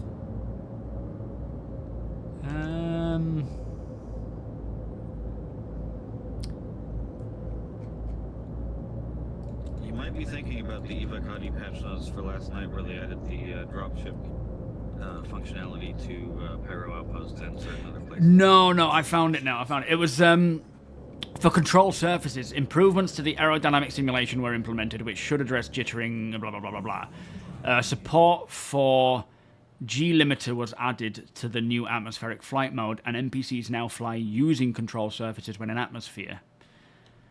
I think it was more to do with that. Oh, and for quantum travel, the team worked on various bug fix and polish tasks, such as NPCs not being able to perform solo jumps. So I think it was more just to do with how NPCs are now getting more capable with using control surfaces for atmospheric flight, using quantum travel, and I suppose getting in and out of ships is important too.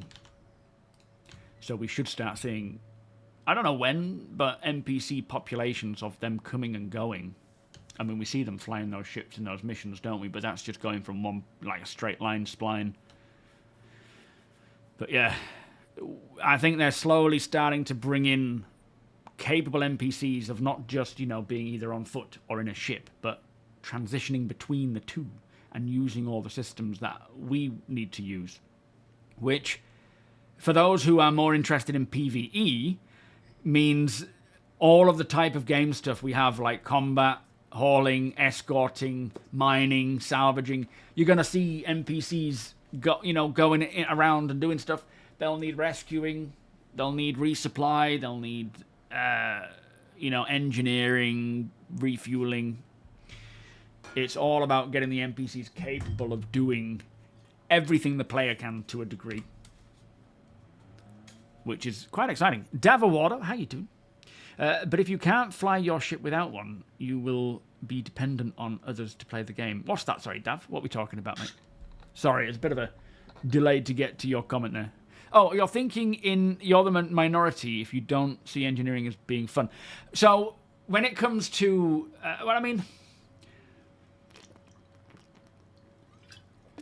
I don't think you're alone by any means. There's a lot of people who feel the same way. But I think the thing that CIG will make sure is engineering and it's, what's involved in engineering is easy to get into and manage.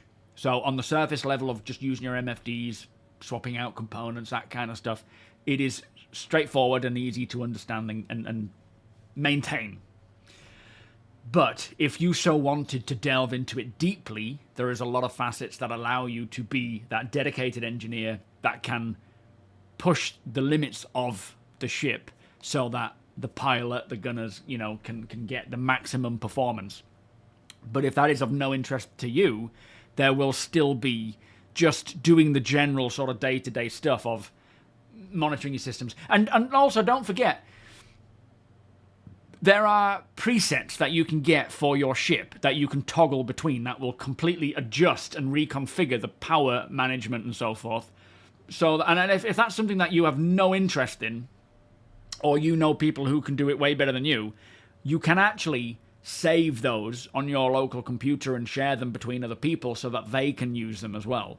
So someone in our org might be the most skilled at getting all these different like profiles, like stealth profile, top performance, economy, all this kind of stuff.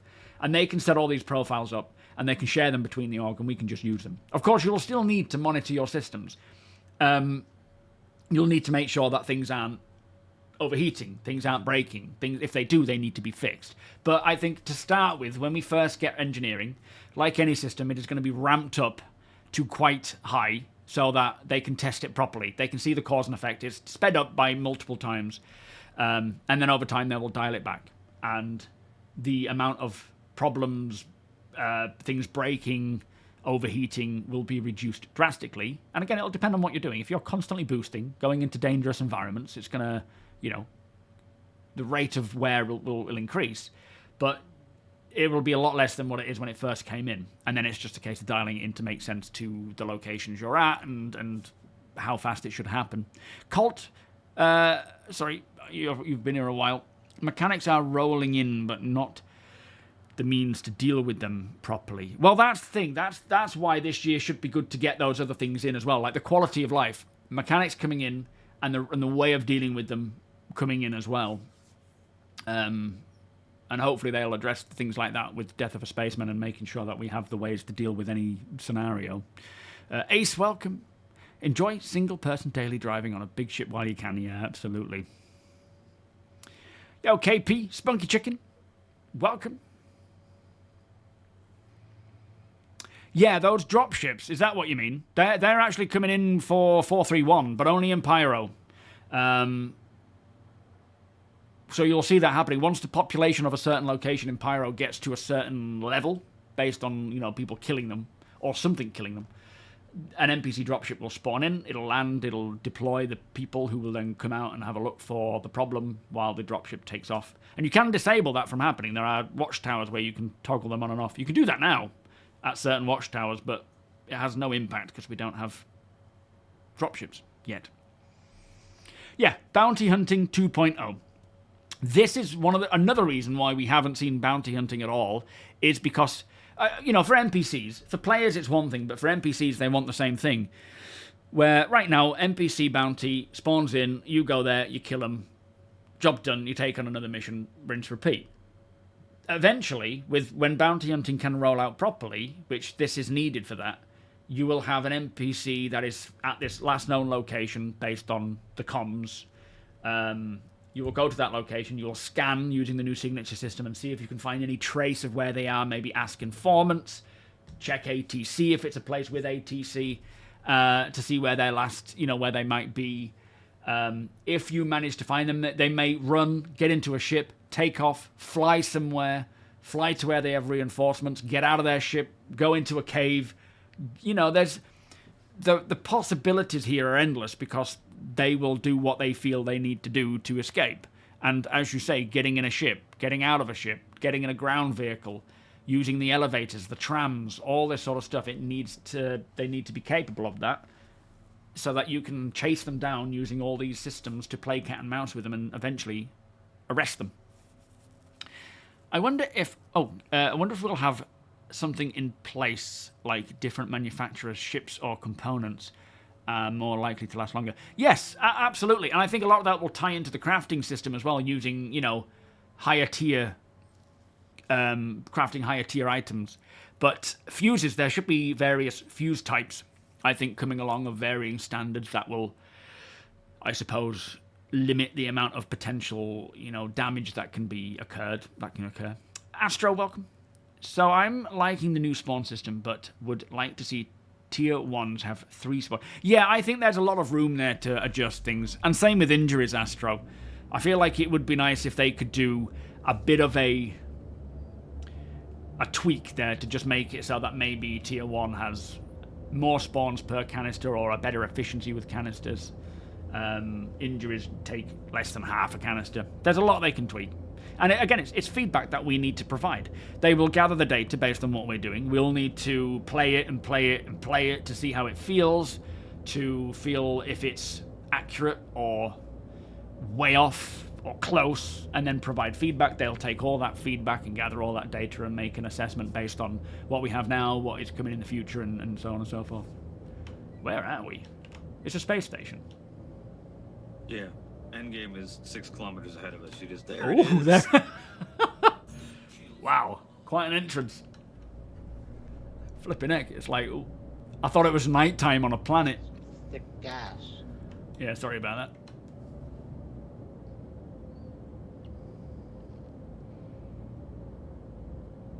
Yeah, I think, Dav, when you first try it, especially if it's just rolled out, it may seem a little overkill to start with.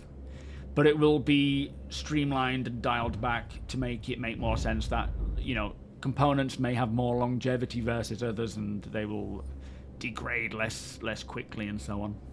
What are we throwing in here? Are we throwing in the scrap or everything else? Scrap, yeah. Okey-dokey. Deplorable welcome. Is it just scrap we're chucking in?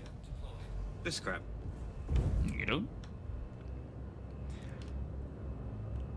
I mean, this is the double-edged sword of playing the alpha. You get these new systems that are cool on paper, but when they come in, they might be a bit all over the place. There might be other bugs that stop it from happening. The same happened with the freight elevators in 4.2.1. It was just like, wow, there is a lot wrong here. Oh, flipping it. With these freight elevators, And 4.2.1 would probably be seen as a failed patch because the freight elevators were so broken. Whereas if you weren't doing anything that involved the freight elevator, it was, a pretty decent patch, but I get it, Woo! We all had to deal with it, unfortunately. Yeah, I have that effect on people. I just see you running past. I just want to give you a woo. Oh! Yeah, that's my fault, to be fair. You can get a woo too. I kind of had a feeling you were going to grab that one, but I took the gamble anyway. Alright, let me send it down and off we go and sell. Yeah, you'll need to capture the bounty, you know, alive if necessary. Send them into that sort of hover trolley thing that we saw for Squadron, and then hand them in at the bounty office. There's going to be bounty offices, bounty guild offices. All right, I'll be buying a jiffy. You coming with, or you staying here? Sure. Dangerous part of the galaxy. Well, true. It is Pyro after all. But you've got to slot them into their little holes, and then you'll cash them in. You'll get jobs from these bounty. We saw white box bounty admin offices, planetside, a long, long while ago. But I just think there was other things that needed to come out first, like NPCs being capable of doing stuff, and signature system and so forth, before they can really push that. Ooh, you look a bit haunting all in red.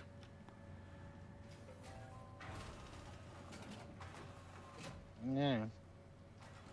Here we come in our pearly white suits on this dirty, scuffy place. Yeah, we clearly don't belong here. I don't even know the way. Where the heck did all the NPCs go? They're here. Look, they're just, Oh, there they are. they were up to something, then they heard us, and they're like, oh, everyone to the stations.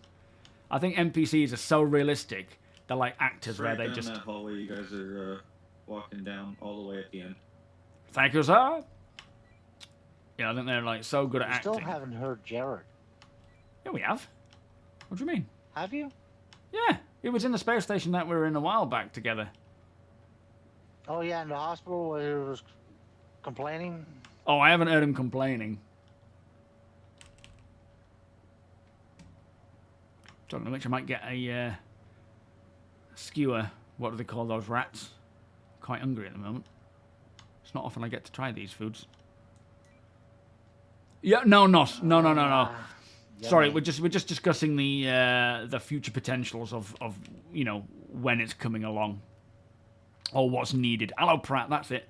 What's needed before it can come along. Sorry, you must have joined in to kind of have a conversation there. The Pyrones. I like that. All right, admin. I think is it this way actually. You go that way. I'll go this way. There's just a bar, guns, and ship parts here. I think it's through here somewhere. It was upstairs at the end of the hallway, I'm pretty sure. Ah, shit. All right. Yeah, it must be above us. Would you like some reading material? Should be a staircase to your right, I think. Yeah, just seen that. That's good What kind? timing. Oh, just a normal staircase, Deacon, Tony. No, I'm I know. reading stuff. Mills and Boone. Grab yourself a Mills and Boone book. Here it is. Schnickel Fritz, thank you so much for the subscription, my friend. Apologies, I was in the middle of a concentration moment there. I was getting lost. Thank you so much. Beers and party, please. How are you doing today? Oh, 11,000. Lost in the stars. That is not bad. Why is that the book you're going to get? Do love me some scrap runs. Yeah, they're pretty decent. And Coffee Gaming with the 79-month resub. Much appreciated. When we get back to the mothership, blip, I'll send you some creds. Split it. Keep it 50-50. I still got a decent portion. It's fine. We should still save up for the next ship. Yeah, true. Okay, I'll hold on to it for now then. Space Ginger, thank you so much for the follow. Much appreciated. Welcome. There, Habs, I think. How you doing, Schnickel? Are you well? In-game comms are awesome. Yeah, when they work. That's one thing we need. Do you want any grub from here, APOC? These were apparently all caught today. I don't know if I believe them.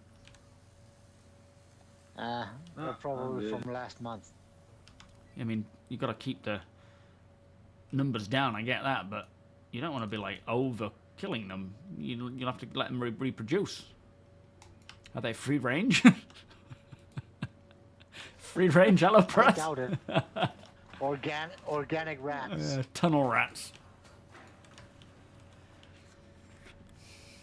But yeah, we need one of the big things that I want fixing, which you know, I know a lot of us in the org want as well, is the void, because my good grief, it is infuriating when it's not working, and we spend half the time just messing with all the buttons. When we're in a group of 3, pretty flawless, not many problems. When you're in a group of 30 and we're all trying to communicate between each other, it's a flipping nightmare. You open doors, please, Apex. Oh, thank you, sir.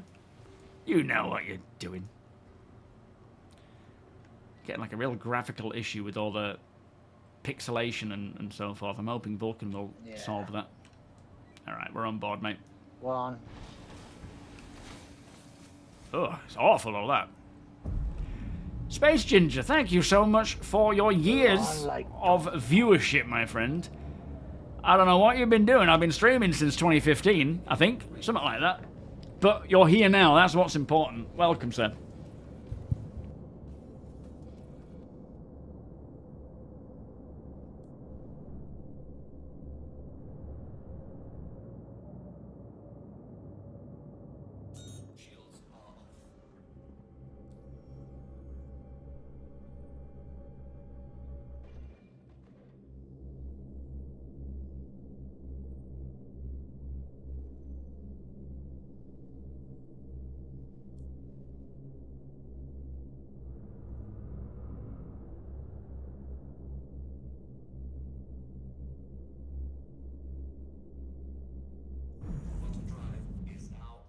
Diving back into inner pyro again.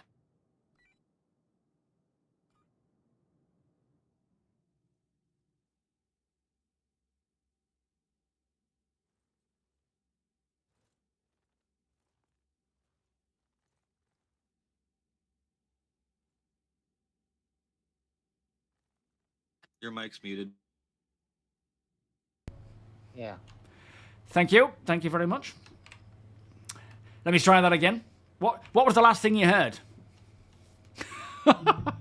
Tell me what the last thing is that you heard. I accidentally pressed it as I was moving it around. Won't be the first time. It definitely isn't going to be the last. Just after you got into the Zeus, I think. Oh, flipping heck. What was I jabbering on about then? How are we supposed to know? You were muted. Ah, shit. Alright, it couldn't have been anything important.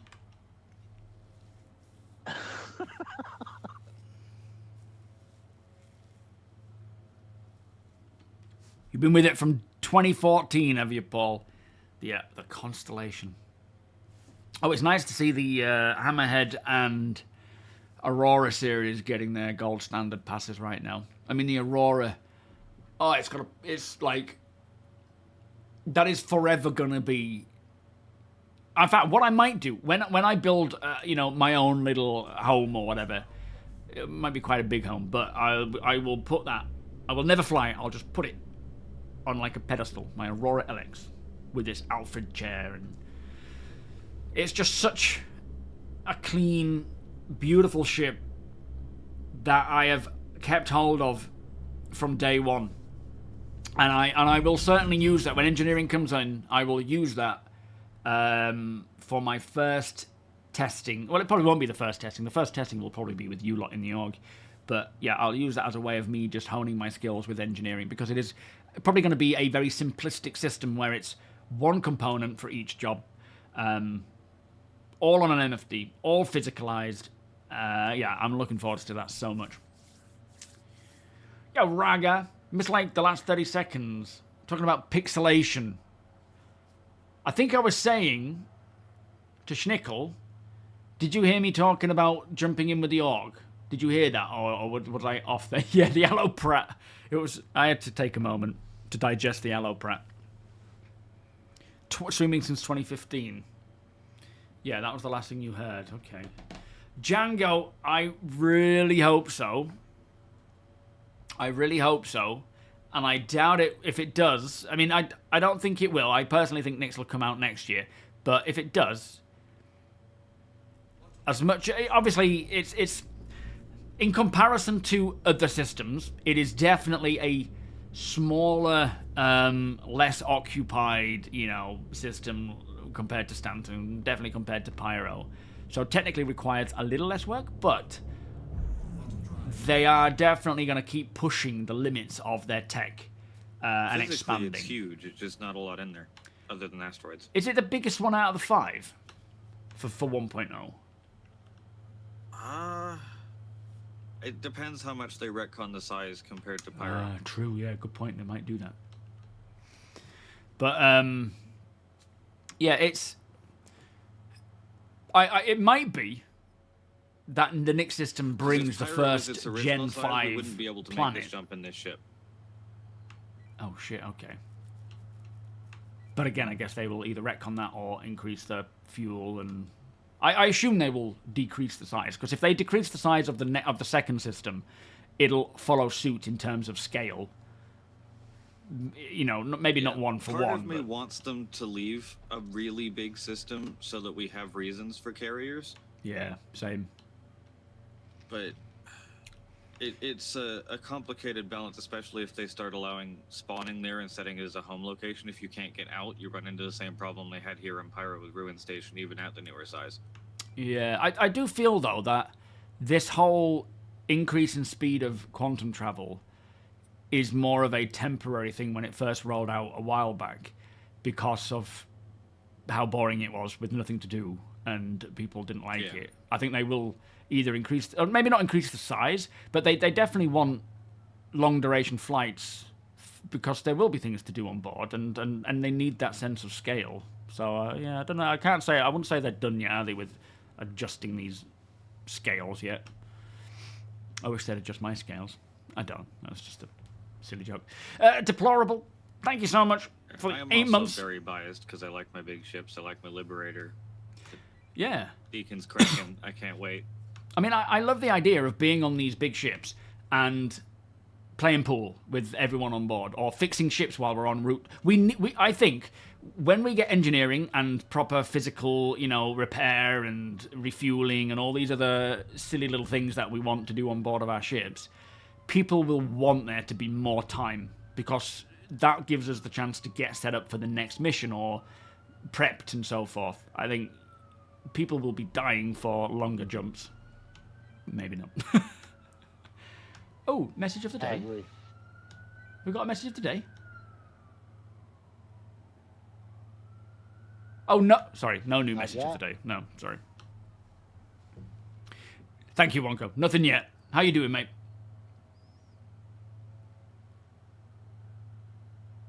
Have you been trying to get home? Oh, it's a half day for you, isn't it, with it being Friday?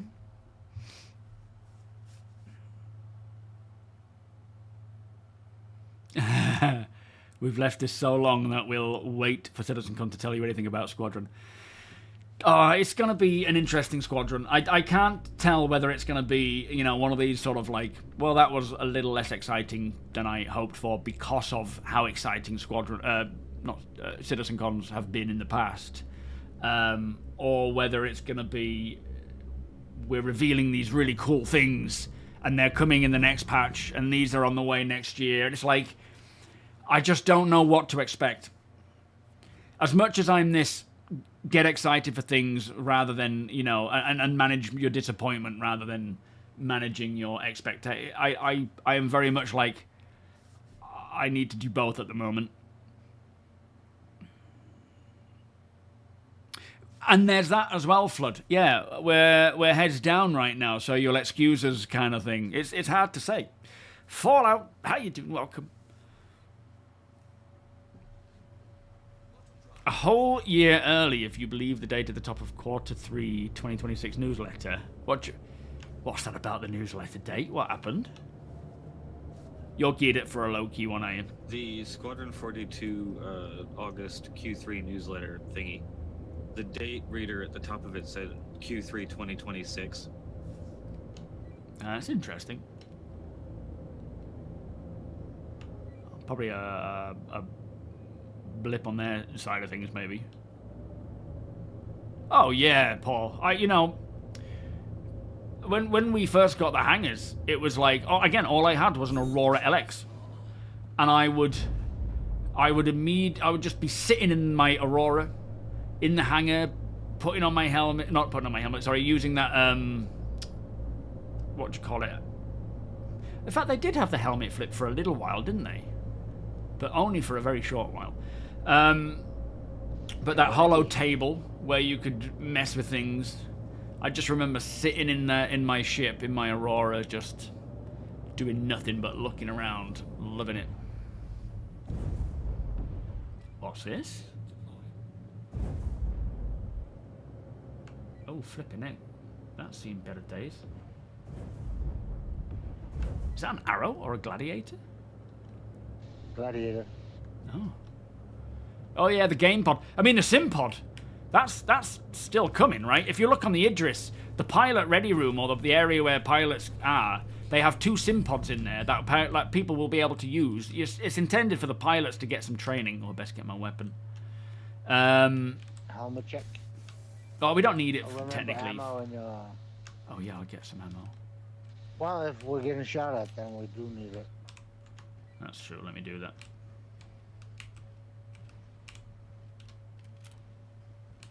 I do need ammo. But yeah, those sim pods, you know, you'll be able to jump on. Like, again, another reason why you will want to spend time, have more time in your ships, because you might be on a long quantum travel somewhere and you want to jump in and play some theaters of war or have some practice dogfighting or whatever. And she's got a lot of weapons on her. Stuff might have rolled down. Might want to scrape it up, get some scrap. Yeah, that's true. Get some scrap. Where's Tony gone? Then we do need it. I'm not here. I do not see you at all. No name.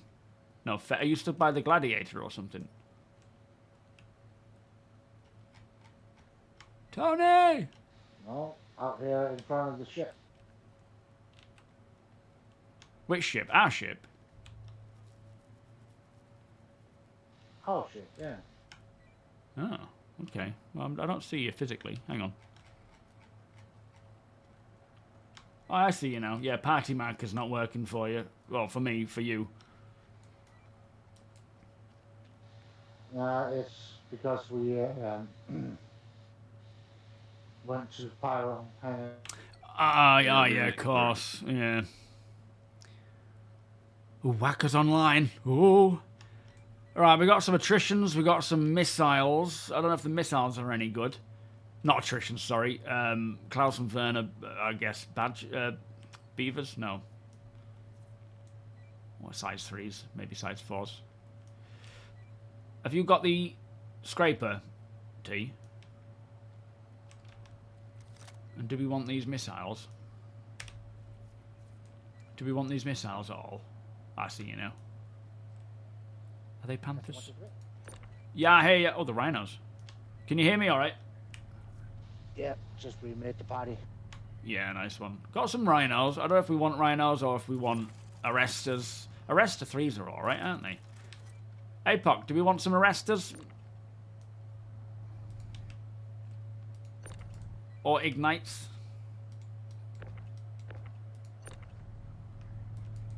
Come in, APOC, do you read? Shit, sorry, Tony.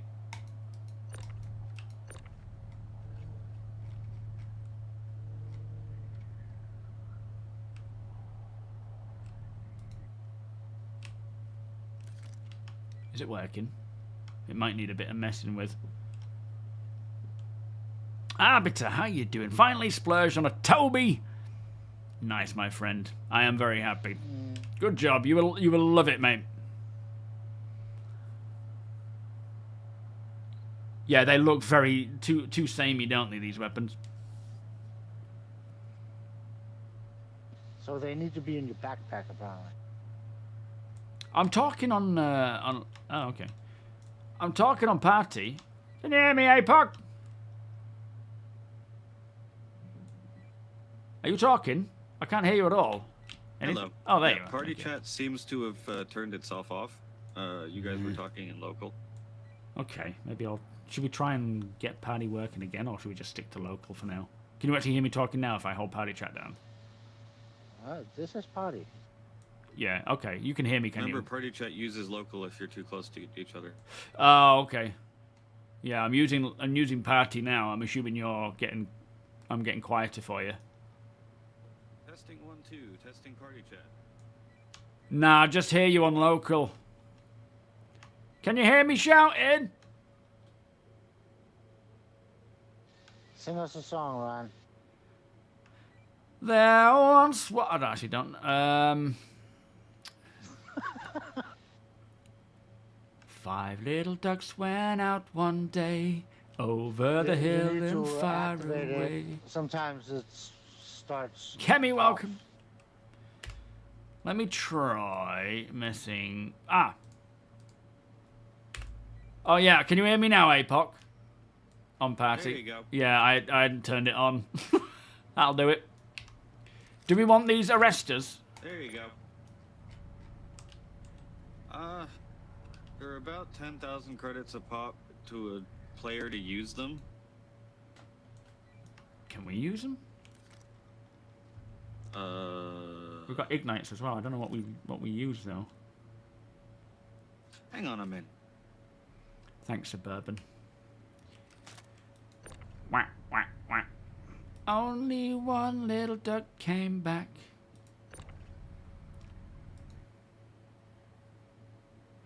It's about as far as that goes. Did you see this week's episode of Alien Earth?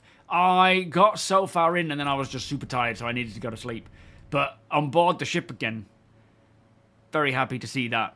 That's kind of what I wanted from this series is, and that's what I love about Alien is being in abandoned locations, ships, not cities with like that's definitely the vibe I was looking for. So I enjoyed it for the short duration I watched it. Then remembered there was the Squadron email.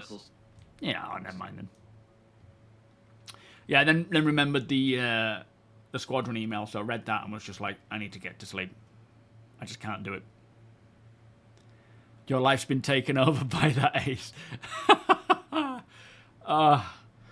There's so many of these songs.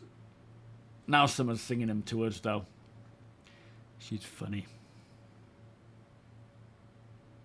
What's that, Kemi? Well into the 4.3 update mode? What do you mean? What happened to that one little duck? Don't leave us in suspense. They all came back. It's alright, they all came back. Mother Duck should have been paying more attention. There weren't any ships around here, were there? Other than this guy, no, not until you get to Sunset Mesa, which is another 15-ish kilometers in that way direction. Okay, I might take... Alright, we got a full Mac. Oh, nice. Excellent. We could take a little drive down into this little village, see what's down there. Actually, We forgot to take Let's the take the- Dragonfly. Oh, did we leave it? I thought it was in the back of the... Oh, it wasn't, was it?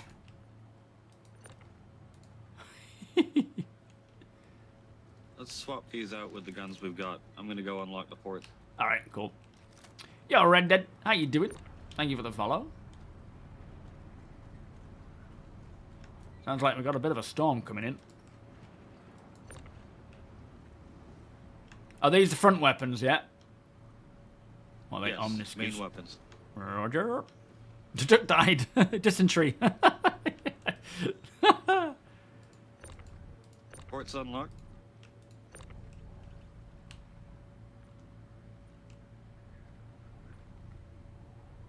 Yeah, it's a sad way to go, but you know, should have been more careful. What are we doing with the old guns? Are they worth nabbing or leaving? Up to you guys. They're not worth a huge amount. We're leaving them. Save room for something else. Alright, I think you're good there. You can lock them back up again. Anything... Can put one on your shoulder, Please don't. like a predator gun. Walk around like Terminator. Or Robocop, I suppose. Well, looks like they're working. Should we have a look down in that village? Anything down there of any interest? Well, now we can grab one of those repair missions. Oh yeah, good idea. All right, we'll get some fuses. We'll you can do the pipes. That sounds like a lot of fun, actually. Oh, the 431 Evocati. Yeah, I haven't played it yet. I'm assuming it's still. Fuck, is it still up, the Evocati build? I haven't downloaded it. I haven't played it. Both the irony, Ryan. Where do we get fuses from? Can we buy them here? Yeah, we should be able to. All right. We can always nab them from other fuse boxes, though. Your youngest is 27. Have you tried singing it to him again? Oh, the irony, Ryan. You don't want to fix your own roof at home, but you're going to fix pipes in the game. It's not my house, mate. It's not up to me. I know, but it's still irony. Yeah, I would certainly like to fix it. I don't think Simon, my landlord, is going to come into the game, fix up our Zeus, for free especially. Just can't see it happening. Wow, if he's part of the org, he's kind of have to, right? I don't even know if he has a PC. It's not like our my every driver. I've managed to rope him into the game. Well, he was already a backer, to be fair. Colson, welcome. It just means living out in the sticks, not, you know, logging in and out at space stations or cities, and avoiding those sorts of places as much as possible, and just making our own way out and about in the middle of nowhere, in Pyro, in Stanton, logging out in our beds and coming back in again. Welcome, by the way. Fun family, welcome as well. I'm doing all right, thank you. Are you? They will leave the lights on. Oh yeah, that's definitely a good sign. I mean, I think their intention is to release it to more waves tonight, and I'm hoping it means all waves tonight. That would be nice. Right, shall I have a look for a mission?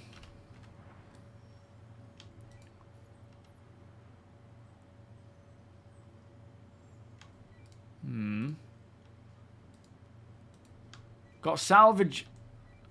Salvage at Rustville. That's Pyro 1. Have you guys got any missions?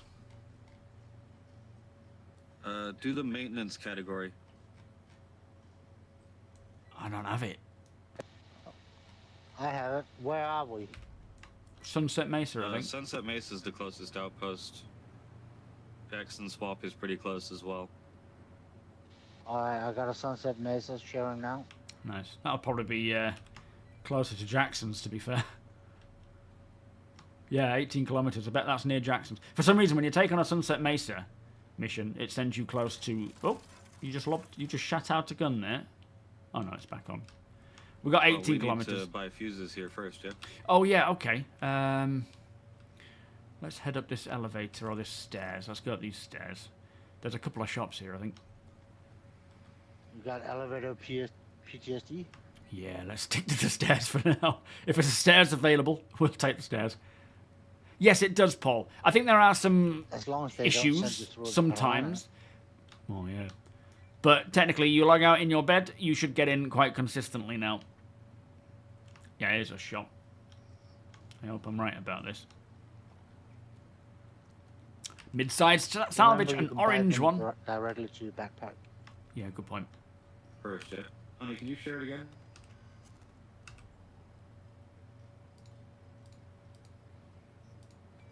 Thank you. Shared.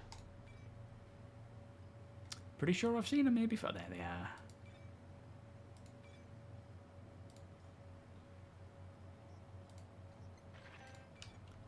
Alright, I've bought 6, which technically should be 2 missions. Because there's usually 3 per mission, right? Should I get more? Oh, we can always buy more if we need it. Oh, I've got some plus signs down by my liquids, so I must have drank something good. The minor Still up, thank you. repairs 3. The moderate repairs are 6. Oh, okay. Well, we'll stick with this for now. Though, so 3 is good. We'll probably be able to grab it from Jackson's. We might even be able to pick up our... Can we spawn ships here? I don't think we can we? Or vehicles. Concierge chat is saying that the Evo build was remarkably crash light overnight. Interesting. That's good then. I can see them doing what they try to do now, where they push it out to just as many waves as possible, and if they can get it out to everybody, then... Alright, we're on board, mate. And then, yeah, get it out to everybody, then they can get the thorough testing for everything before, you know, looking to release it. I don't know when they're planning to release this one, though. It could either be mid, late September, or early October for CitizenCon. I think APOC was right in the sense that we're going to see 431 for like mid-September, and then a 432 for CitizenCon, and then 44 for sort of end of year, maybe even another one like a 441. So when we get to 442, then they might bring in some subs. Is that outpost safe? Well, as safe as it can be. It's these are CFP locations, but they're also pretty big hotspots for Safe depending on who you're allied with. pirates. Yeah, but also players do often come here for taking out ships, I think. Oh yeah, you got to keep your head on a swivel. Yeah, they're in my backpack, dogs. I got them straight to my backpack, mate. Welcome, by the way. Such a weird cadence. Yeah, I mean, this is the thing. The previous years of, you know, a patch every sort of quarter with a little interim patches as and when, or even a patch, you know, every other quarter. This year is so different because of, firstly, their intentions of being more performance, stability, playability, bug fixes, rolling out hot fixes where necessary, and mostly the content, right? The narrative stuff. That's the schedule they're trying to keep with, is the narrative stuff. So the patches come based on that, but at the same time, we could see interim patches based on how bad a patch was, like 421. You know, getting out hot fixes as much as possible because of all the issues with freight elevators. That might have had a little delay on their schedule, and then they readjust for that.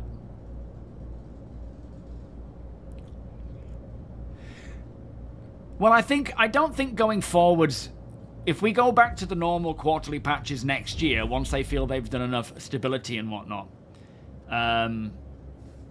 Alright, you get the repairs, and I'll get the fuses, if you like.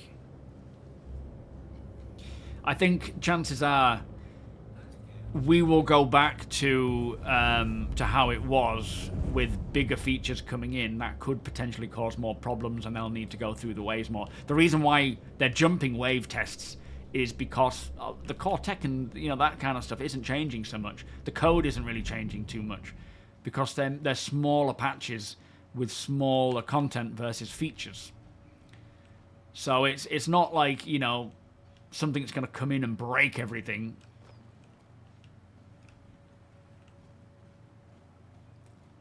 But as we get back into new year, into the next year, and they will likely go back to bigger patch releases every quarter, they're probably going to want to get back to using the release waves to make sure that the issues are, you know, funneled in, rather than like, let's open it up to everyone. Right now it's like, get it out to everyone, let's see what issues come up, because they're not going to be as detrimental. Oh. Yo, Axiom, how you doing?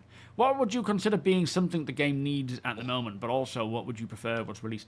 At the moment, we certainly need things like the social refactor. That would be very nice, being able to, you know, party systems, VoIP.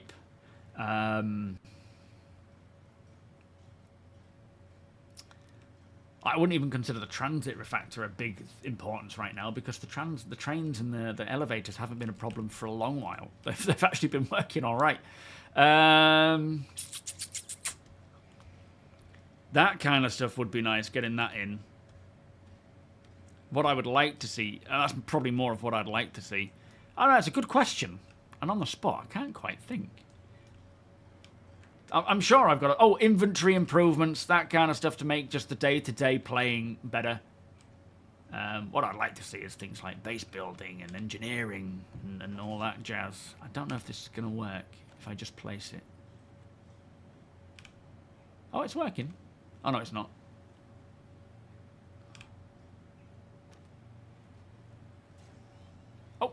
There we go. Alright, fuses are back up and running. I can't believe how smooth this is running with this stuff. I remember when they first rolled these missions out in 4.0. Might be inside. Yeah, it can be on the roof. If you go inside and look up, there's often pipes inside hanging down. Like, I remember when these first came out, not a single mission like this worked. It goes very fast with the big one. It's like almost instant. There we go.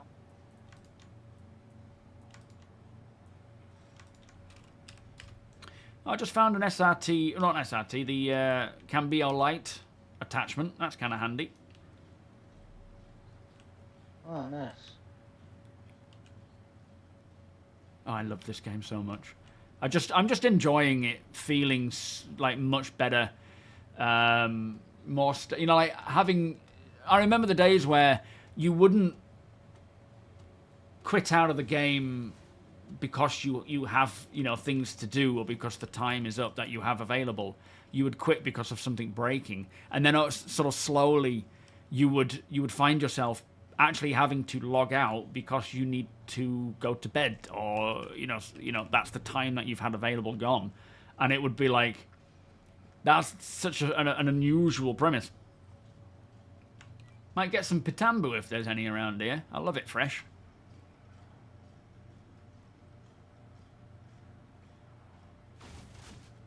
Not to be rude or anything, but maybe we shouldn't share the mission with APOC, because he takes a third. That's I true. sent him the part. Oh, did you actually send me some cash? He's already thought about it. Ooh, Pitambu. I thought of that. You want some? That's why I asked for the share the second time. I initially wasn't going to take the share, and then I realized I needed the objective marker. Oh, yeah. See, he's already thinking about this stuff. You want some Pitambu, APOC? Oh, you know me, I love Pitambu. I do. Don't know why I asked. Yeah, I mean, it would be phenomenal if Nyx came this year. But to be honest, I'm not like... the only thing that this isn't the only thing I'm excited for about Nyx. But of course, there's a lot about Nyx that I'm excited for. But one of the main things is working as an org on the Vanduul front. Excuse me, Abe? Okay. You think they use human fertilizer like in Mars? I've never thought about that. They've got to do something with their waste, haven't they? The Martian. I mean, hey, if it helps grow the crops, might as well put it to some good use. Mr. 3 Dot, how you doing? Oh, yeah. That's something that I would like to see, actually, is the maps working, quantum travel working, being able to place markers. Oh, shit, I'm eating something for some reason. I didn't know that was in my hand still. Right, I'll lob some Pitambu in the fridge, keep it cool.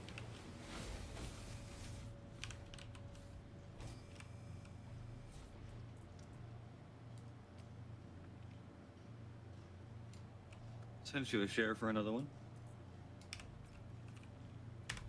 Thanking you.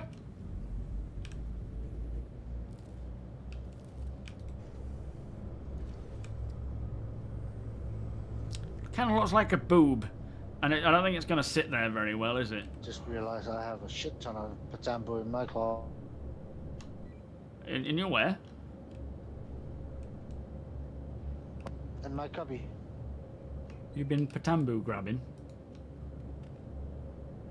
Oh shit, this stuff I rolls. even got a Revenant pod. Oh, I wouldn't eat that.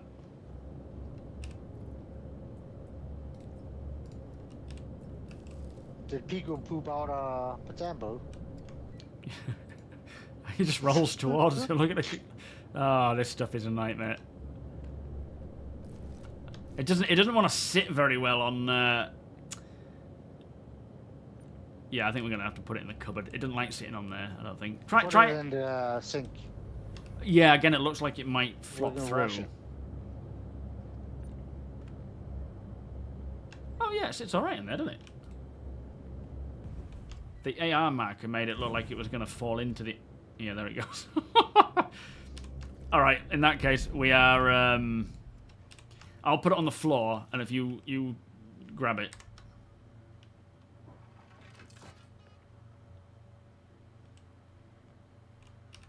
Yeah, this is probably the best place for it. Then if we take enough damage, the water sink will, the sink will come on and they get washed. Yes, the only way they're going to get washed.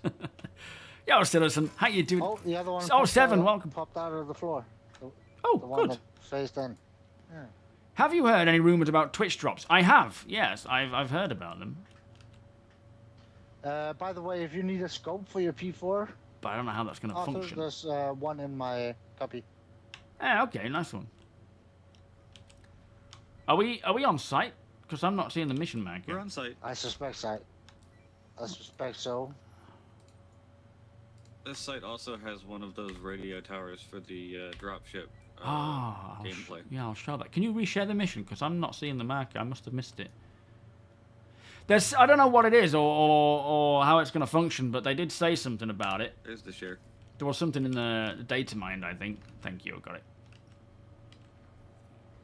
Food fight!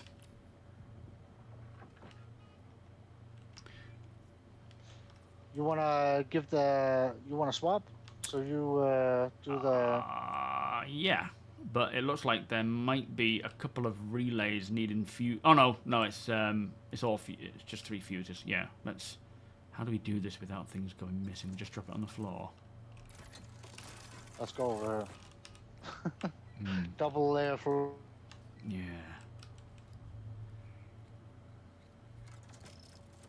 Yeah, we should be paying for respawns, absolutely. Okay, so 1, 2, 2. Can you see that one?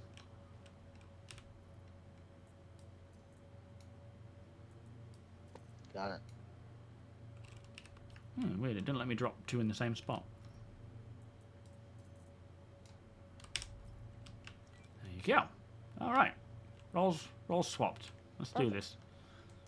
This has got RMC in it, correct? Yes. Right click to apply and left click to suck it up. Yeah, nice one. Which direction's that tower in, APOC?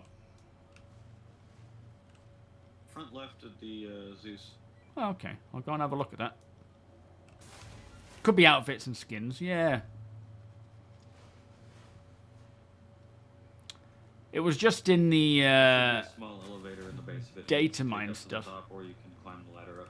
Yeah, nice one. Yeah, we've had that, I think, since 4.0 came in, haven't we?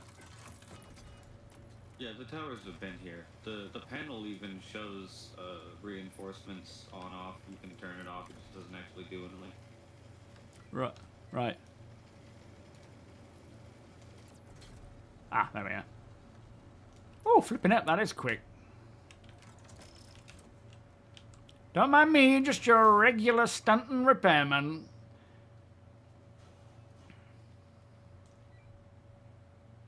How many does it need? 1 or 2? What's that? Fuses? Yeah. 3. Should be 3. If you open the box, it'll show that there's 3 needing putting in.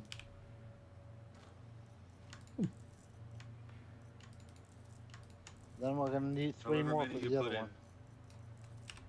Well, I thought there was only 2. That you've got repair pipes times 3, but only 1 fuel repair. No, there was 2 pipes here and 2 relays on this outpost. Oh, is there? Ah, not the same. shit. Oh, I see. That's what I was coming up to do. Yeah, we'll need to buy some more. Is there? I don't think there's a shop here, is there? Can you fake it and take them out again? I don't know. That's a bit creepy. No, you can't. Ha ha ha, they thought of that. Bastards.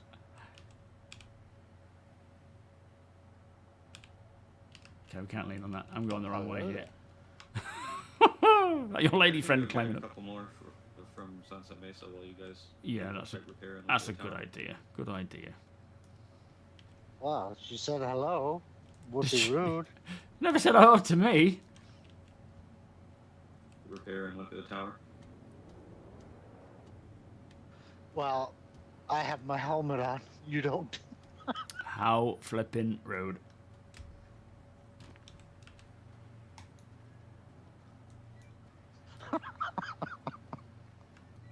Whatever.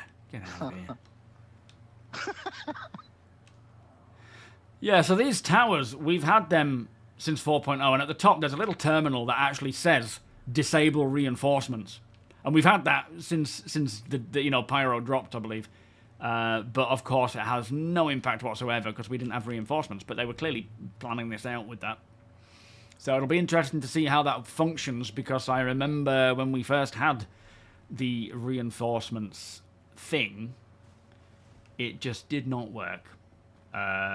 They would land, they would stay in their ship, and then they would eventually take off. Now, this is also triggered. It's not just, you know, someone starts getting shot at. It's going to be triggered by the population being reduced to a certain number. So if you, so it's systemic in a way that if you shoot enough people, then the reinforcements will come in.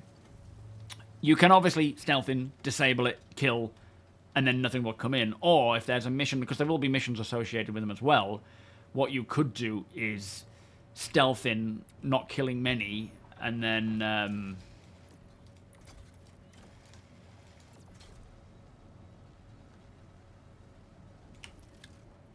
flipping heck, it's quick using this device. Yeah, very effective. And then, yeah, just complete the mission without triggering it, I suppose. See if I go through the planet sliding down.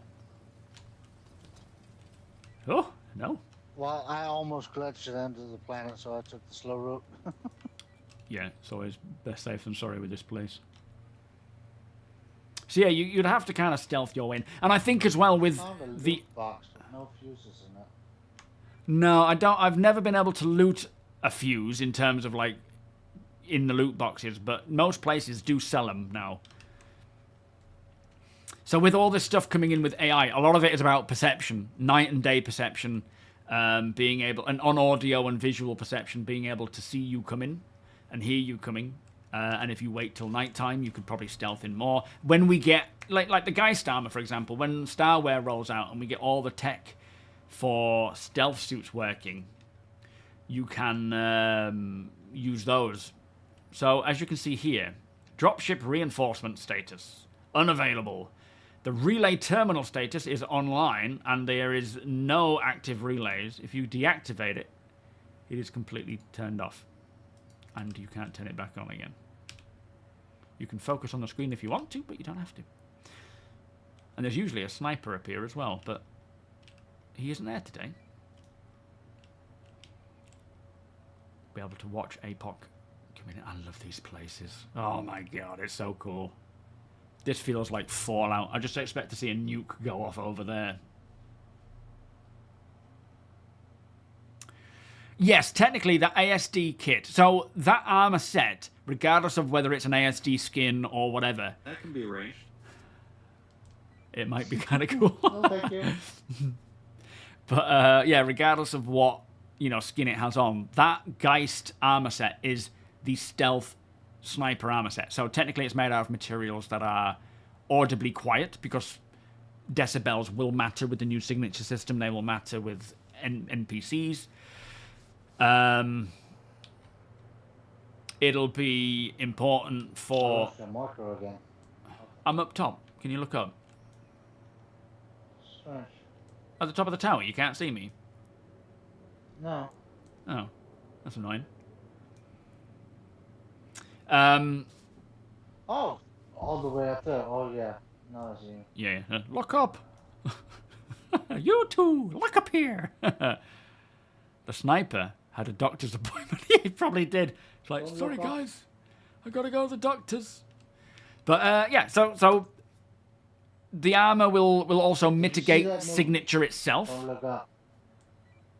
I think, yeah, I did. It's quite a funny one, actually. I did enjoy that. You'd rather invisibility than wall hacks and FPS scanning. Well, I mean, technically, if people... Welcome, Sandel. If people are looking, you know, you'll be invisible on their radars, because that won't give any signature out. It'll be silent because you know, the materials are quiet, but it won't give you a lot of protection from, say, ballistics. Maybe not much environmental protection. And again, it'll lend into all the other types of protection that can happen. So you could have like a sniper suit that would be maybe good for cold conditions and various other elements.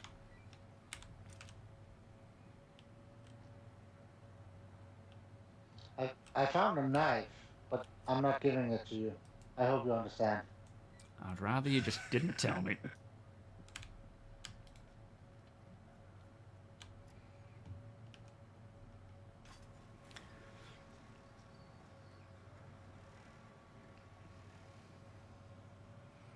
Such a small thing, but just using suit lockers to have cold. Yeah, it is going to be There we nice. go. Nicely done. Excellent job. It's like having your suits and whatnot. And again, not right now. We have. There we go. So there's a few things really. We've got we haven't got suit lockers where you can display them physically and see them physically. We don't have physical armor pieces. So even if you found a load of different armor sets, you could put them on a table and you would see them displayed on the table as the physical item, not a box. But we will have certain boxes that are for armor, like what we saw when they did the New Babbage mission, where they infiltrated that place and he went into a cave to get a pre-placed environmental suit. He opened a box that had the physical pieces of armor inside, and you can see that. So you'll have boxes that you can put physical armor in and use when you need it. We have an NPC under our ship. Looks like he's trying to nick our weapons. Hey, get out of here! You can't have him. Move it.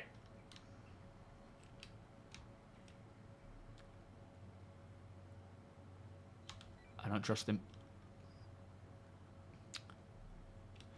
So He's glitching out a bit. he is a bit. So yeah, there's you know, and then you can just store as many as you want, but they don't have to be in an Are armor you locker. daft? I think he is. He's You either little bastard. daft, or dumb, as my music teacher used to tell me. Daft. Isn't it the same? Whoops. Daft and dumb? I don't know. I don't think so. I think dumb is you can't help it. Daft is a choice. Just doing his squats. Yeah. Yo, Shepard. He did look like he was trying to do something there, trying to seize something. Right, let me get into my seat. Next Saturday or Sunday for the roof. That sounds alright to me. Whoa! I might have actually... I didn't realise I was going to be firing parallel to the ground. I thought I'd be firing up. I might have just killed a couple of NPCs. I meant to just scare them, not actually kill them. See, that was daft more than it was dumb. I was saying that, it was a mixture of the two, really. At least you didn't stab a knife in their back. There is that. The turrets are still there. They're not looking at us, though, I don't think. Let me turn them Ah, off. he's still alive. And those two aren't He's in just front of scared, us. but he seems to be stuck on the guns. No, there's some dead people right in front of us. I think we should leave. They don't seem to be too bothered. Whoopsies. Yeah, Jeff, welcome. No crime stat. We haven't got a crime. I haven't got a crime stat, so... I mean, I don't know. It doesn't really work like It's that here pyro. anyway. There's no Yeah. crimes that. It'll be What's your reputation. CFP rep? Let's take a look. I think it's saying it's hostile. Does that look like it's saying hostile? Yes, that's definitely hostile. That might cause a bit of problems. You have a CFP mission you can I'll have grab. a look. Let's have a look. CFP. This system needs your help. A remote outpost near Sunset Mesa. Headhunters have been killing our volunteers and local civilians. Should I take that on? Yeah, take Yeah. it. That'll get us back to CFP, and it's relatively close. Okay, there we go. I've shared it with you all. Apologies about that. I actually thought it was going to fire above their heads. Yes, I believe so. 3-dot. I mean, if you look at the Atlas Geo with its sort of jumper capabilities, I think we're going to get something like that for our, for like a backpack. Oh, message of the day. Evacati have been testing the first 431 build overnight on the PTU. We are currently building a new PTU release with the goal to go to Evacati for a couple of hours and then open up to just Wave 1 testers later tonight for the weekend. Thank you, Wonko. So yeah, just Wave 1 tonight. Not open, unfortunately, Yes. but or all. But yeah, that's. Sunset, We'll see how that goes. at Sunset Mesa. Sunset Mesa. So beautiful, yeah. We could do with a master arm switch and wait on wheels behavior. What's that, Sandel? What's happening, JJ? Is YouTube being funny? Oh, Twitch drops. I see. Yeah.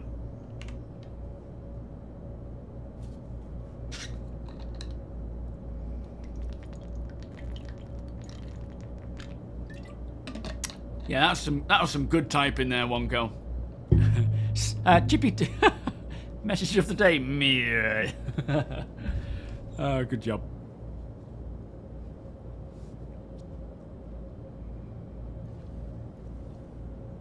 In Modern Fighters, weapons are disabled on the wheels on the ground. Oh, I didn't know that. Okay. Well, technically, Wave 1 can be streamlined, but I don't think they... I think it'll be Wave 1 for the weekend, you know, as they say, rather than opening it up to more. I can't imagine they would. Alright, we're going into combat here, are we?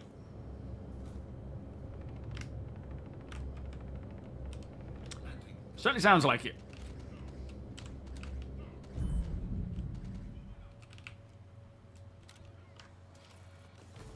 Hang on, he ain't got a weapon. Whoa, roof!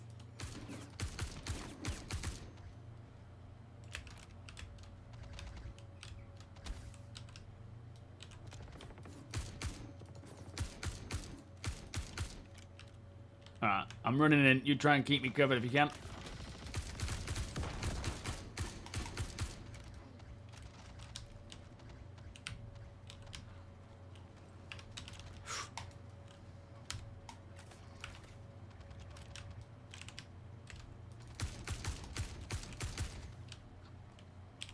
I'm reloading. I'm going up high. Copy. I'll clear the ground, circle around the perimeter, and then come up. Passing your fire.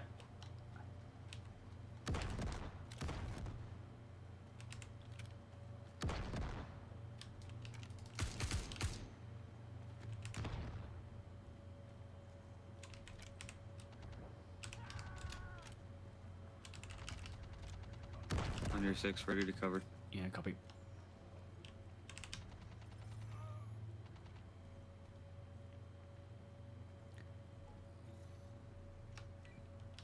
A civilian in front. Unarmed.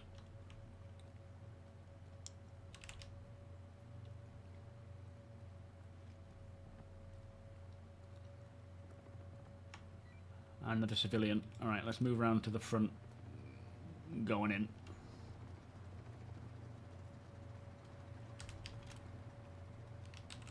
Contact. One down.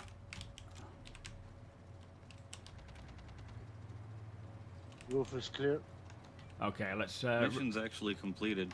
Oh, is it? We're just dealing with bonus spawned NPCs now. Alright, well, We let's... should be positive on CFP. Oh, enemy front. Bonus murder.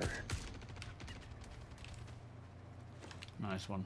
Let's rally up on the front door and we'll just move through and clear it, but let's make sure our targets are unfriendly. We have got civilians around here.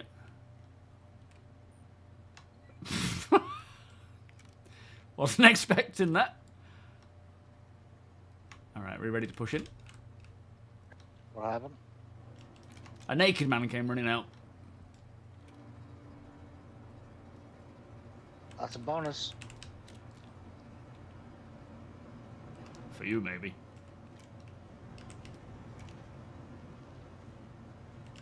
Alright, right is clear. Can't see the other side of the mule, though.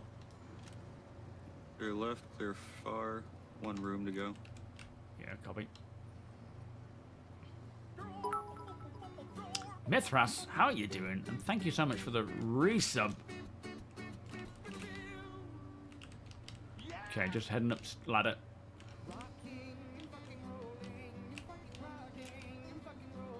for boxes up there. There's often loot. Can't. Oh, there we go.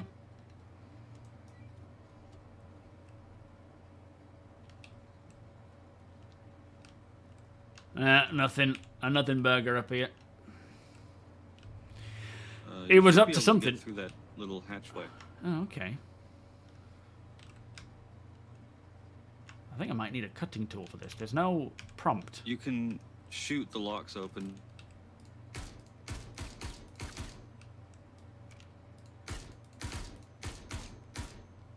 Ah, so you can. Very nice. Oh, hello. Hello.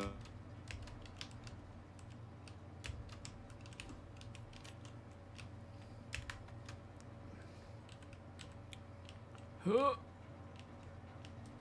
See where this leads. Oh yeah, red box. I actually didn't know this was in it.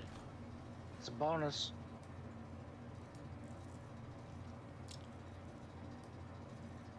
Let's put that back if I can.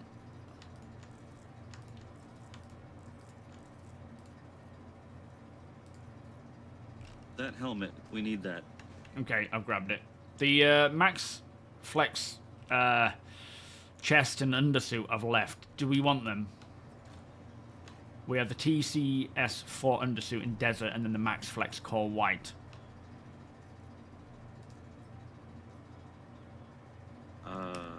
Nah, we should be fine. Okay.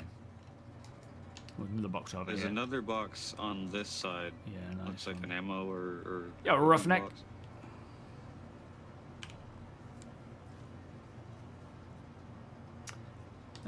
Some tractor beams. Nothing of any great value in here. Mining attachment. Yeah, nothing much in that one. If you see anything on stream, let me know. I'll grab it.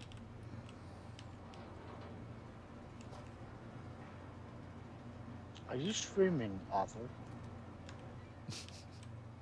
To my inverse fans, hang on. We've got a NPC drawing a weapon here, doing a chicken dance to a dead body, but not sure what's going on there. Beers and Paddy, thank you, Mithras. So, right, yeah, I think that should have sorted out our rep. Let's have a look. Oh yeah, we're back to applicant. Phew. Yeah, we're doing a full job, Roughneck. We're not just doing a little job here. We're clearing them out for good. Xanth, how you doing? So the new changes to the medical system look Sometimes you just great. gotta do a little murder to get back in people's good graces. Yeah, exactly. And I'm excited, murder equals but another what murder. I really want to see Makes is sense. how beacons will evolve. Call me crazy, but I hate having to wait 10 to 20 minutes for someone to revive me. I think the in that scenario, the only real win there would be for NPCs to come to your aid, which I don't know when that's going to happen, but it will still eventually happen. But at the same time, they don't want to take it away from players too much. But yeah, we're not going to see any evolutions of the medical beacon with 431. Hopefully, at the best, we can expect for 431 is to get them just working again. And then beyond that, they will look to update them. But I don't know if the whole medical system or the beacon system needs to have the social refactor to work properly. I'm not sure what's required, you know. But I'll put that helmet Ryan, in your this locker, P4 Apoc. here is unique to Pyro. It's different from the one. Oh in yeah. Stanton, Oh, I like if that. you wanna. Yeah. What's that called? It's called the same. It's just a different skin. Oh, yes. That's very nice. Yeah, stick it in this locker over here, this right-hand side one, mate. Take that, and I'll take that. And I will take that. When I'm done with it, of course, there you go.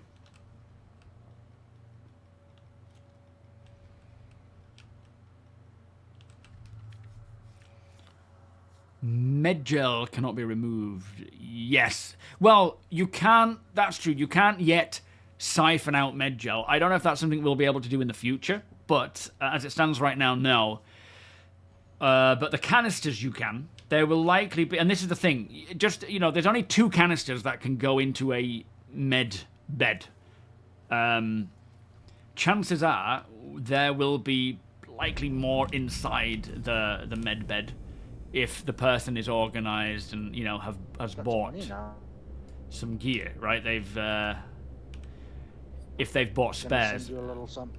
and they can get used. Oh, me?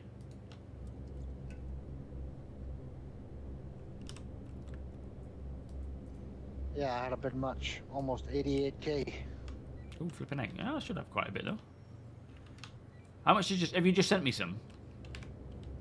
Yeah, I sent you 50. Because I've got nearly 200k now. So yeah, there's a lot of stuff that can come from this, Well, and we need 8.8 million. well, for the max. Mm-hmm. Flipping heck. I think what is very important to remember though as well is that this is the first rollout of this new system. There will be a lot of tweaks and things to come, and as long as people aren't just freaking out and ranting, it'll be fine to Want just to mix things up, do a little bit of a cargo haul? yeah, sounds good. Can try it. It's about leaving feedback, providing Is the there information any, that they need tactical and missions so that forth, go you know. from Pyro to Stanton, or not yet? Not missions, no. Oh, that's a shame.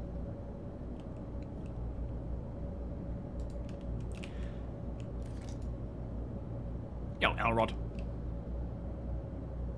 Guess the missions aren't happy about transferring over to another system yet. There's also barely any materials that actually go from Pyro to Stanton. I don't think we should be able to Yeah, self commodity revive. trading. If you end up going Well, down, you isn't there need some a minables that help can only be revive. If you obtained choose here? to die, your That corpse would gets transfer flagged to for Stanton. retrieval as Yes, as far as yeah, I like the minables, last yes, but as point far as, about like, commodities, you can buy having them it out there. flagged for retrieval to kind of save a life, because then you could have orgs actually going out as a body retrieval to kind of claim back that information or whatever. But I don't know if that's going to be plausible. Am I seeing a ship here somewhere? Oh, it's Gladiator. But I think it's the one we salvaged. oh, I see. Are we just off planet now? That's all. I didn't know where we were, to be fair, because I've been in that locker for a bit. Yeah, it's again. There's a lot to tweak. I think it'll have a positive impact on how the game is supposed to be played and how it's supposed to feel, but it definitely won't be right out of the gate, and we'll need a lot to change, to just kind of dial it into where it needs to be. But I am excited for what it means for the org, for giving another role to another player who is wanting to play that role, to have a responsibility to make sure that our teammates are either revived in the field or kept medicated, or respawning and keeping the med bay topped up. And then you'll get engineering with engineers, and it's just nice. Yo, mostly homeless. Wait till they introduce toothbrush gameplay. Death of a space tooth. Don't give him any ideas. He'll do it. We need that wiping sweat from our brow mechanic. Yes, it does, Paul, but the problem right now is that multi-crew bed logging doesn't function. So it's not as simple as all three of us getting into a bed and logging out, into one bed and logging out. Even if we got into one bed individually, only the owner can log back into it, and I don't know if it'll impact me logging in if any of these guys logged out in it as well. So right now what we have is Tony's Intrepid is parked in a really nice place on Microtech, and at the end of the stream, or the end of our session, we will fly back to that location. Well, I'll drop APOC off at home because he's on his main account, and then I'll fly back to where Tony has parked his ship, and then I will log out in my bed. He'll log out in his bed, and then when we come back, we'll log straight back into the same place. So, does that make sense? Mithras, thank you so much. Get the missus a drink. I certainly will. She's a cup of tea girl, so I'll buy her a multi-pack of tea bags. Thank you, my friend, for the donation. Much appreciated. Beers Party 07. Thank you, sir. Kevsky, how you doing? Can you do a shout out for the watch party I mentioned? Is that the Quantum Dispatch? Have you got a link for it? By all means, share a link. There is a watch party. Is it in Leicester for Quantum Dispatch? Who are Quantum Dispatch on that matter? Are they an org? But it's actually at one of the space museums or science museums. Are you going to that, Spike? The National Space Centre in Leicester as a watch party for CitizenCon. How cool is that?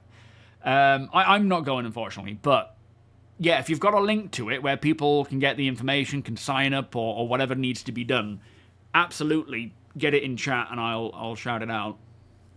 Yeah, I'm a Star Citizen. Yes, Evan, welcome. Me too. Question: do you think Star Citizen could become subscription for to pay for services? And would it be fair to give discount to backers based on the pledge amount? I don't think it will. I think they have stated that they don't want to do that, and I don't think they will do that. And I kind of hope they don't. Of course, I would pay it, depending on how much it is.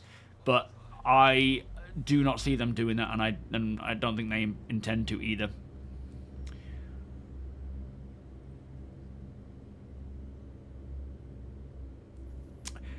I think the trouble with the whole, like, the solo thing, that what CIG want is for gameplay and content to be available and not punish either or. So there should be enough gameplay for soloers, for small groups, for large groups, for mid groups, you know, for the biggest of groups, depending on what you want to do. And I think until we get to the point where NPCs can actually do reviving, for example, then a solo player might struggle more if which would make sense, you know, if you go lone wolf in the real world. I mean, I know it's a game, but if you go lone wolf in the real world and you get injured or killed or whatever, there's no reviving, you know what I mean.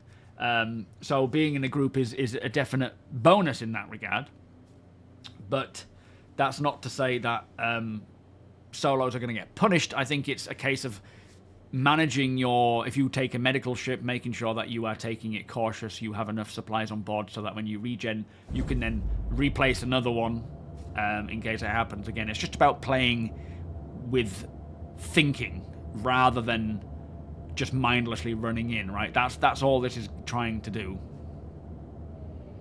But I don't like the idea of a self-revive. I mean, I'm not opposed to it. It might be something that could play out quite nice. Flipping heck, this place is nice. But I like the idea of having to wait to be revived, be that by an NPC or by a player.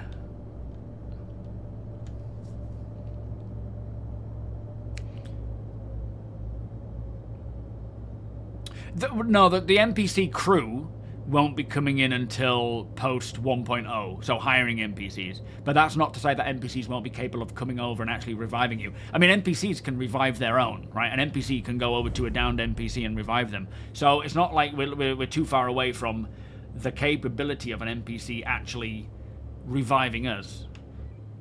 Have you shared a mission, Apoc? Because I didn't see it if you did. This place is beautiful, though. Oh my lord, look at this. Yeah. No mission, just commodity trading. Oh, okay, nice. We need a little car to drive up this dirt road. I don't know how much servers will cost, but we're not talking physical servers, are we? It's a relatively dangerous spot, so I'm going to just sit in the ship and make sure nothing approaches. Okay, is this Shepherd's Rest?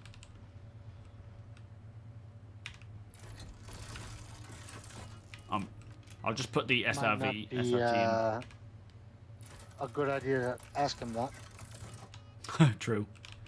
Yeah, the All I'll say is you're buying bioplastic when you find the store. copy. Just putting this SRT tool back in the. We don't need it right now.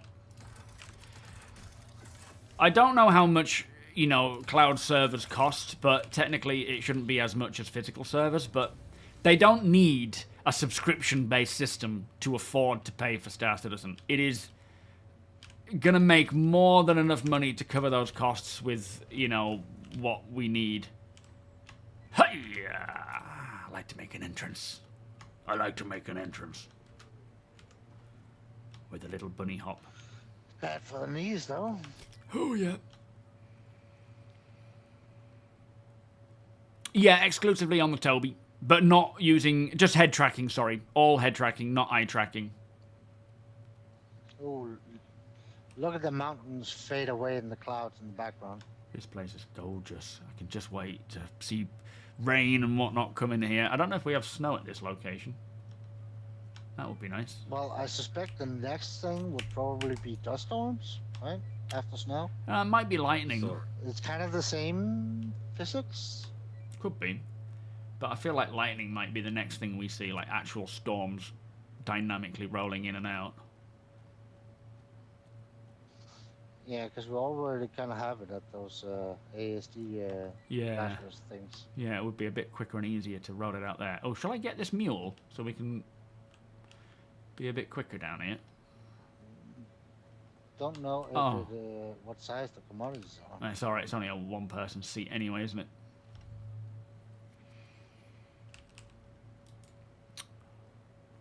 Yeah. Oh, excuse me. Yeah, I thought about it, but it's not fair on you. You'd have to traipse. And I'll probably end up running you over anyway. Probably. Yeah, so I would I kinda certainly expect it at this point. advise... No. I would certainly advise, if you're enjoying your webcam, that's like a good test to see... A good test to see if, you know, this kind of thing is for you or not. Before you invest. But, yeah, if you're already using your webcam and you want a better version of that, then TOBII is definitely the way to go. I don't think this is the place I'm supposed to be. And it is on sale right now, 20% off, but they have sales all the time, so it's not really super important to get it immediately. We need to be able to speak to NPCs, ask them to tell us where to go. Yeah. I think it's the building directly to the right of where I'm parked right now. This one with the funky windows.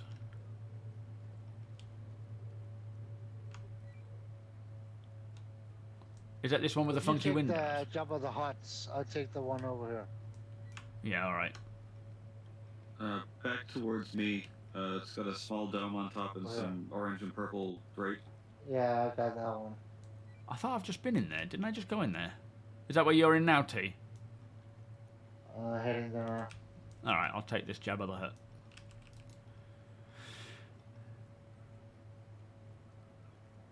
Yeah, it would be cool if they could release either, you know, TOBII 6 or something that would be able to do that, where you can actually... Right. Oh, have you found he it? was. Flipping it, of course he was. But yeah, it'd be nice if they could do like a one-stop shop for tracking, absolutely. For like VoIP.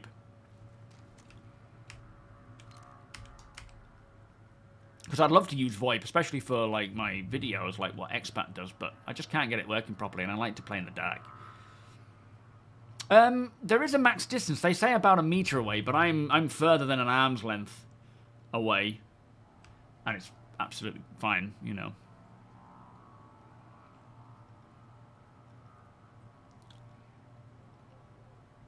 Yeah, and you know it doesn't seem to have any impact with glasses. Oh, that place! I didn't see that place. Okay. In fact, we just walked straight past there, didn't we? Yeah, we're there. All right, I'm coming to you. Have you bought any yet? Or are we deciding how much are we gonna? No, I gave you the money. Are we getting 32 SEU, APOC? My calculation was for 28, but if we have enough cash to buy 32 and have cash left over, then yeah. Okay.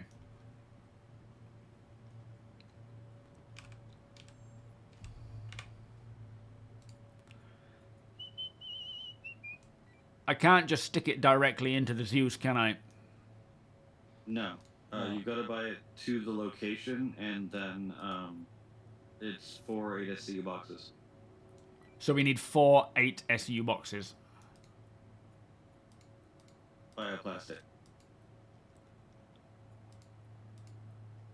Yeah, okay, that's... Yeah, that maxes it out. That's as much as we can get here.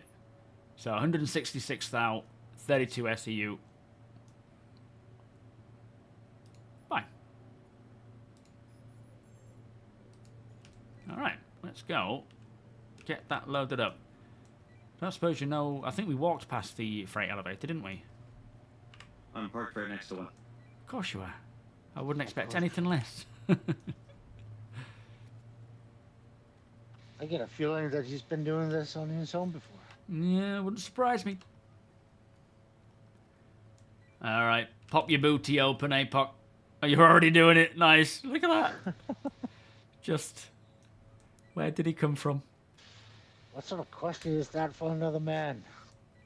Says, At least buy him coffee first. says you about the joys of naked men running past me.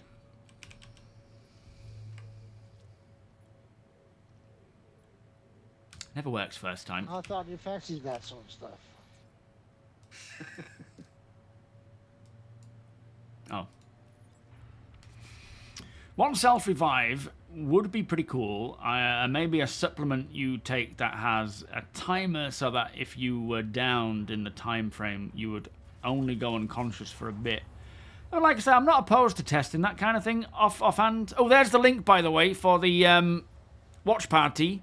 Sorry, Kevsky, I almost missed that. Hit that link if you want to go and watch it together, where other citizens will be. Kevsky will be there. Here she comes. Sitting down on the job early. But yeah, I'm not opposed to a... why am I only seeing... Okay, phew.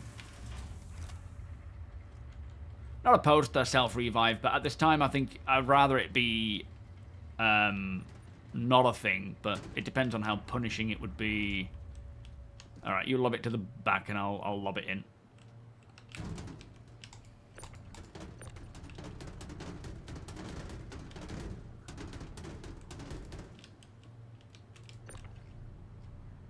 Alright, I got it.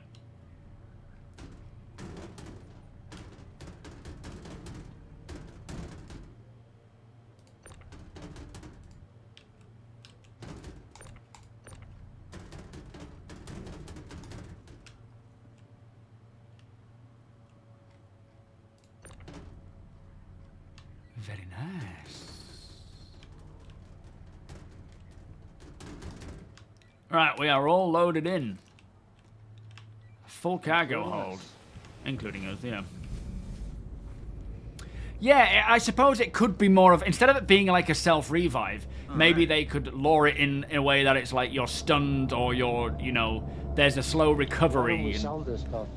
Hey, man. We're heading to Starlight Service Station. Oh, you've gone and done it now. We can't get more in Staten? Nope.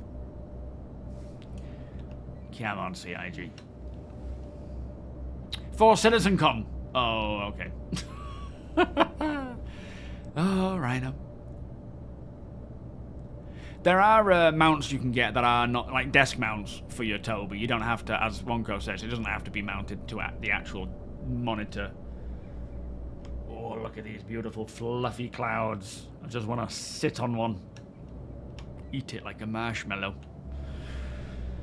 Yeah, they can change all the thresholds, injury status. I mean, what they did do recently was increase, not recently, but somewhat recently, was increase the chance of injury versus death. So death is less often, but your injury is more often. And I think that is the kind of way that they might go, depending on the type of, you know, injury and impact. There's a poo down there. Stanton. Are you sure? We're going to test this, see if it works. Yep. It's not showed up on my usual list of trade runs because it's a longer run, so the time efficiency isn't as high. Okay, that's worth a shot, isn't it? Do a bit of science. I think making it more nuanced rather than gamified is a better idea. So instead of a down state allowing you to crawl away, every time you get down, you can crawl. I think make it based on the injury you take. If you are shot in the legs and you're downed or, you know, incapacitated, then maybe you could crawl, maybe not. If it's shot in... I mean, it's a difficult one to balance because it needs to make sense for the now, the future. And there also needs to be that punishment. It can't be fair, like easy one side or the other. I don't know what the answer is, and I don't know if that is a plausible option, but it's something that could be tested. to see how it plays and how it feels. But I would like to personally just see injuries get more detailed with how you recover from them, and you know, in many cases where you might get incapacitated, make that an injury that can be recovered from versus something else. But at the moment, I think most of the incapacitations are from an actual severe injury, which tend to be reduced. And again, if you're wearing good armor, you'll be all right. But yeah, it's a difficult one because you've also got other injuries beyond that, like mining injuries, salvage, like getting a box in the face injuries. Could be, yeah, early hours of Saturday. Hopefully not. Hopefully by the time they roll it out to, you know, a couple of hours testing, that could be, yeah, it's probably more likely going to be Saturday morning, isn't it? Yeah, Smev, I don't think it would be super hard for them to add in some actual medical items to help restore yourself in the field. Yeah, I think I'm not opposed to it.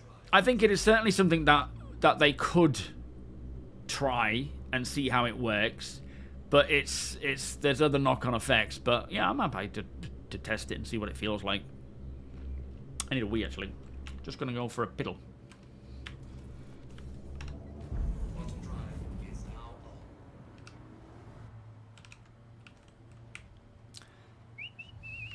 I'll be back for the pyro jump.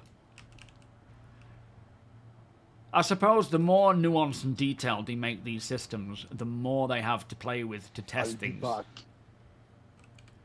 What's that from? Bear in mind we're 900 years in the future. Right, 2 minutes. I'll be back.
Apologies, that was a bit of a slam.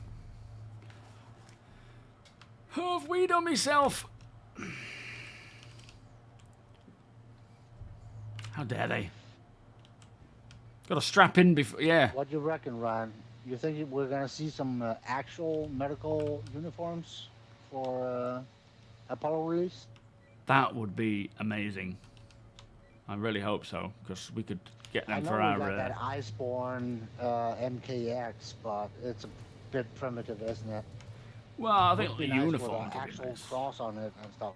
Yeah, I think they said they can't use the cross because of the Geneva Convention, but something medical-wise, yeah, their own in-game medical version.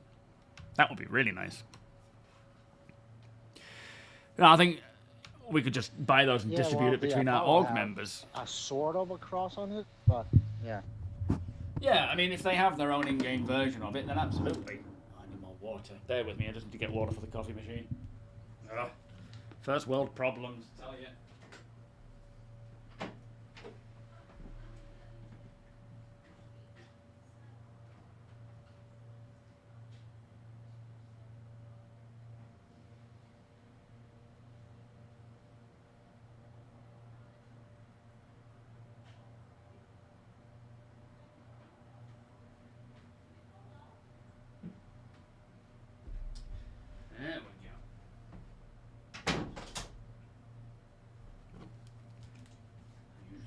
up before I start streaming.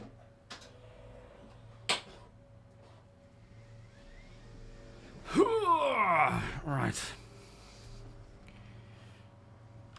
Yeah, I mean, I get completely this whole, like, down state for 90 minutes can feel a bit exhausting and unlikely for most players to want to sit through. So I think there's definitely something they could do there. What are you sharing here, Deacon?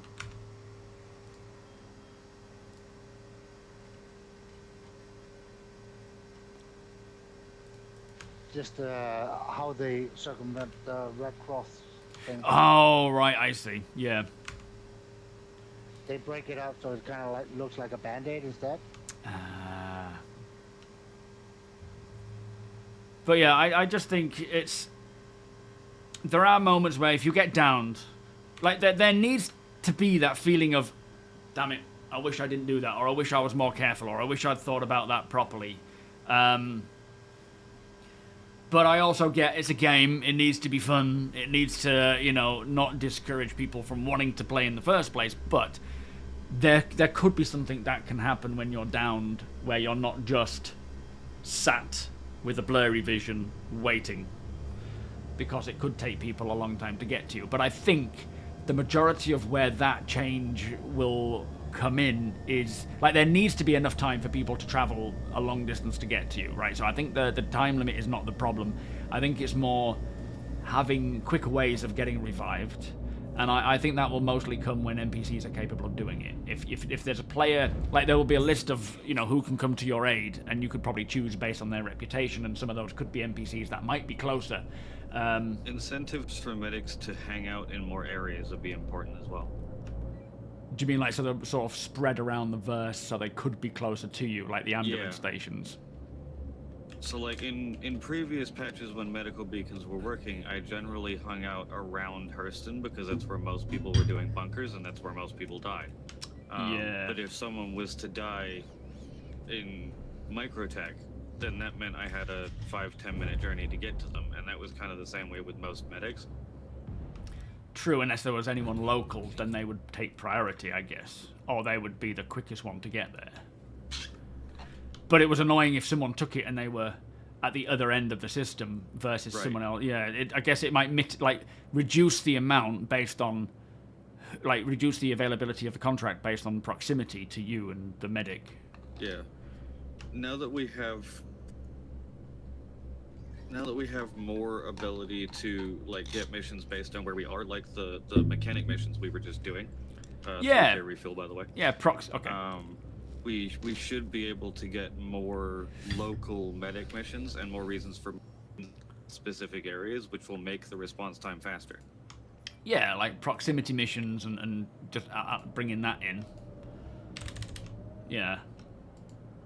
I think there is just a lot that they can do, and we're sort of basing it all on where it is now and how it feels now versus what's to come. But there's definitely plenty of things that they can mess with and adjust to make it so that you're not likely going to be waiting for ages unless you're in the absolute middle of nowhere. But yeah, for me, I'm not overly happy. I'm not overly enamored by the idea of having a self-revive versus other things being more applicable.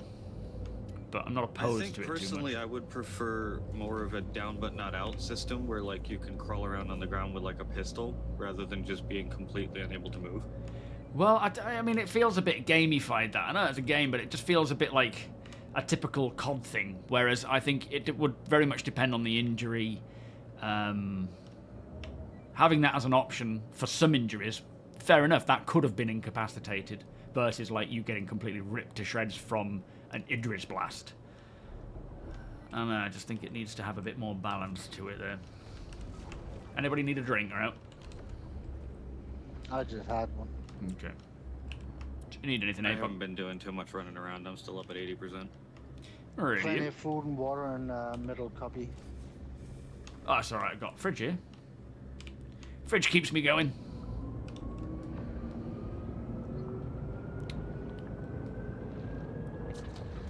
Yeah, maybe something like that drop.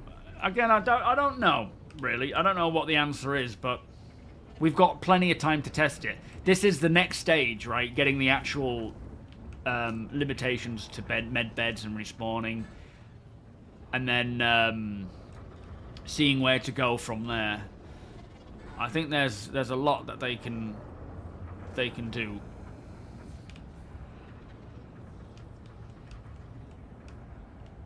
Oh, a limited free flight for the Wolf until September 8th. Thank you, Lance. That's cool.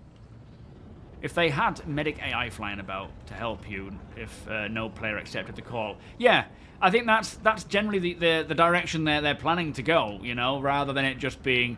And, of course, there needs to be you know, they need to make sure that a player has the time to accept it first, rather than just immediately making it so that the NPC... But I think it might be a case of you get sent the potential list of players or NPCs who are willing to come and help you, maybe their costs and their reputation, and then you decide from that list who you want to come to your aid. And you could balance your choice based on proximity, reputation, and cost, and make the decision.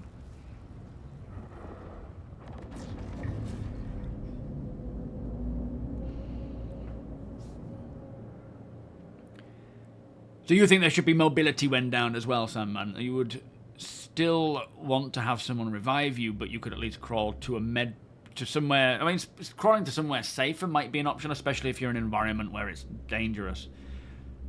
But again, like, if you get blown up in an explosion or a bomb, I don't think... You know, if you drop a bomb on a lot of people, I don't want to see them all crawling away like ants. Everyone doing the same thing. I think that's where it gets to me with the gamified stuff of it all. Is if everyone's doing the same animation to get away, and they're all just crawling after a severe incident. I think it would need to be, yeah, depending on the injury, and so on. But again, if there's no reason why they couldn't work and try a self revive. They could also try the whole see if you can move away. Or get to safety based on the injury. I'm expecting quite a detailed medical system beyond even this next, 431 rollout, where there's other options they could try. I think they just need to make it so NPCs will execute downed players. Oh, I don't know about that. Flippin' heck. Welcome, Match. If they're walking up to you and just put you out of your misery, I think that would push too far into the loss, you completely have no control over losing your life. Although players could do that, of course. Yeah, I think it is, a lot of it is about either having NPCs capable of reviving, having different, severities of how you get injured, and instead of it being like every potential, so far, every potential way of being incapped could be balanced where only certain ones do, and other ones you get a lot of injuries that need to be dealt with, but you can still make your way to safety. Like I say, a bit like what they did a while back, where they decreased the potential chance of being incapacitated, but heavily increased the potential chance of injury. I think those sorts of tweaks are I'm more inclined to want versus... You've been incapacitated, now you can all crawl,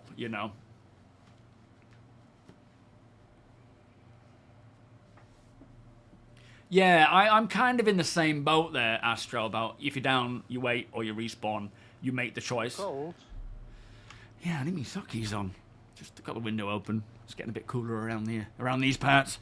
Yo, sweetheart, how you doing? Roldo, welcome. Thank you for the follow. 2021 here. Yeah, I think it was supposed to be that today, but we're definitely getting more of a nip these days. Yeah, it's been raining over here, constantly. Yeah, don't talk to me about rain. Flipping heck. Yo, Nemathon, how you doing? The fact is, it's the easier and faster a player can return to the game from injury of death, the more reckless their playstyle becomes. Yes. And that is the main reason why I'm more opposed to making it easier and forgiving versus going the way that it needs to go. But again, it's a balance. I'm not saying it should be absolutely you know, crippling. Pacifier, thank you, sir. I'll have some coffee. Welcome. It is the death of a spaceman is directly related to creating a type of not play style where it's everyone does the same thing, but it's to create the game into a thinking person's game and not a run and gun, mindlessly rinse repeat kind of game. But you know, crawling away or being injured and having to get out of the harm's way yourself is definitely something I can see, like what you would see in other sort of military sims where you might be able to crawl to a place where a medic can get to you safer rather than in the middle of nowhere. But of course, if the enemy see you crawling, then they could probably, if that's what you mean as well, maybe target you or use you as bait. I think it's there's a lot that they can play with here. And I think it's worth exploring all the different types of options to see what works the best.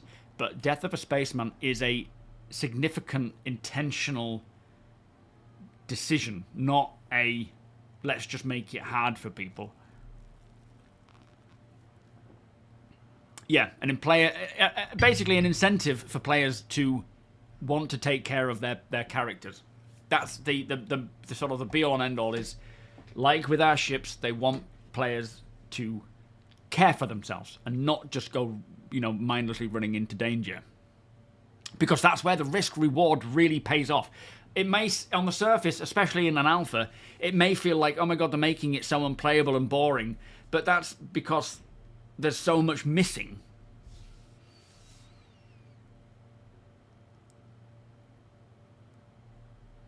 What do you think about a gadget that automatically heals you when downed?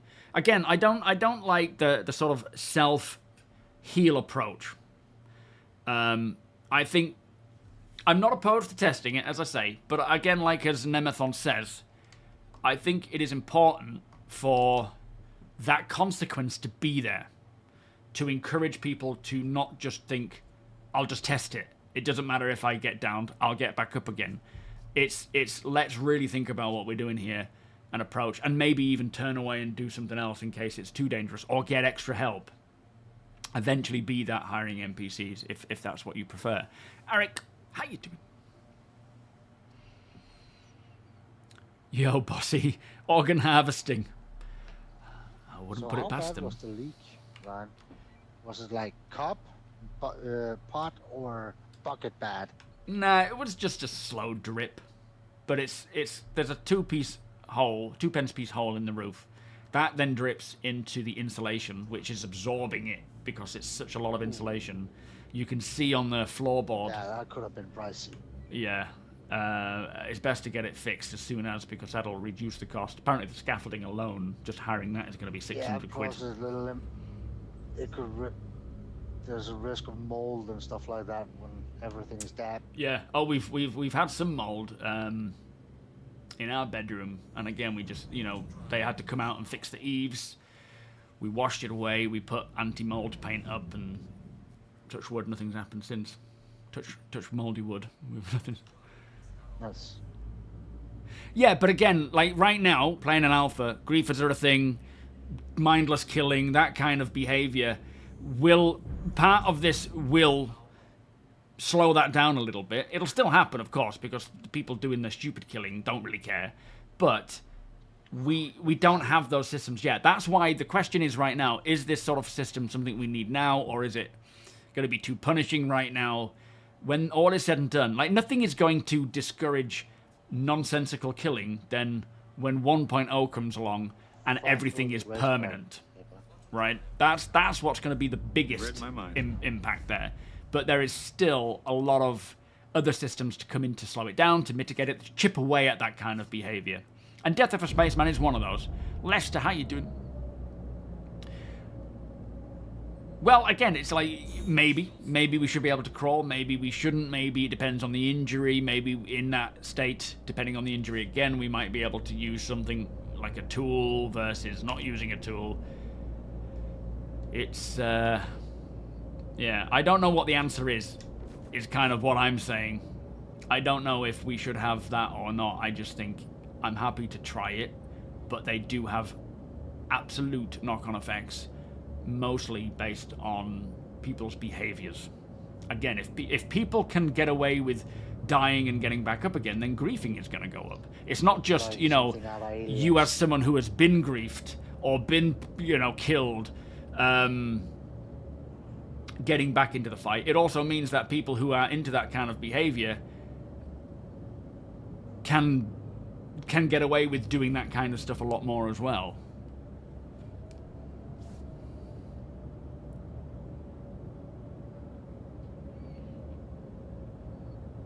Yeah, Spectrum would implode if there was a self-healing. I don't know. It's not an easy answer, but I think there's more ways to approach it than just a self-healing device.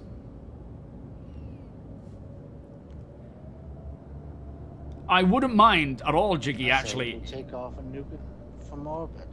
That's the only way to be sure. I wouldn't mind if there was more, you know, physical things. But again, if you're incapacitated, that's because of a very severe injury where you will not be able to bring yourself back in. Maybe it could be depending on the injury again, it could be you've knocked unconscious. There's a time limit there to wait. Then when you come round, you might be really injured, can't really go anywhere, but you can at least treat some wounds, inject yourself with some adrenaline or whatever, to then keep treating your wounds and make an approach, and then after that wears off, you're down again. I don't know. There's options there, but I think it mostly depends on just the severity of the injury. Oh yeah, good point. Yo, Pride, how you doing today? Alright, let's see. What do we pay for this? 166, wasn't it? 166,000, give or take. Yo, Rick the Shepherd, how you doing? Almost wonder if most of the griefing at the moment is... that's a big part of it, is just people are bored. There's multiple reasons why people do it. And there is, you know, many things to come in that will slowly chip away and mitigate the amount of it that happens. You grab that one.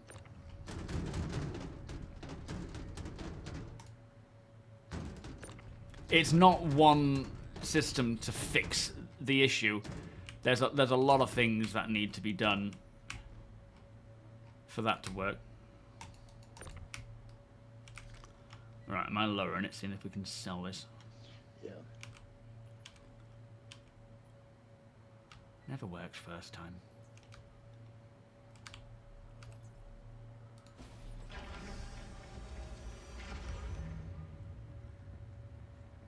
Maybe you could scan those two vehicles, hey Buck? Yeah, I'm gonna have a look.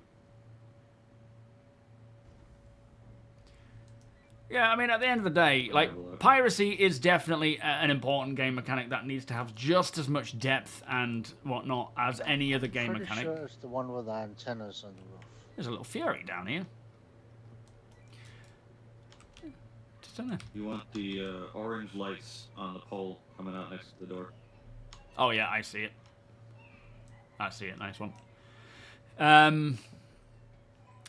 I don't think griefers are going to grief no matter what. I think if there was something to do... I mean, I think we're just blanket statementing one personality trait when actually there's probably multiple reasons why people do what they do and what can be comprised as griefing versus piracy versus killing mindlessly and so on and so forth. It's another debate that I'm not going to have because it just constantly goes around in circles. But ultimately, I think it boils down to persistence and, you know, risk of losing things, having things to do that are fun, and many other systems like security, NPCs, and you know, automated turrets and bounty hunters and lots of things.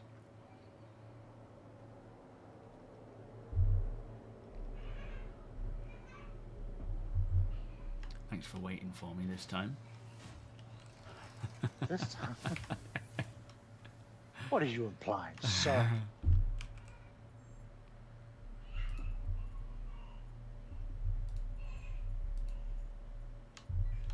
$220,500. Nice. Yeah, what's that work out at? 40, 50, 60. 60k. Just about, yeah. Yeah, Just nice. under 2,000 credits per unit profit. Ah, that's not too bad then. Is that better than selling it in Pyro, though? It's better, like, in a single trip, like, profit per unit, but it's slower, so that's why it wasn't originally showing up. Ah, fair enough. Anything on those ships then? I know we've got a Fury over there, but I'm not sure if there's anything to it. Yeah, the Fury seems stock. The Star Lancer over there in front of me is stock, other than the shield, but the shield's size 3, so we can't get it out anyway. Right, never mind then.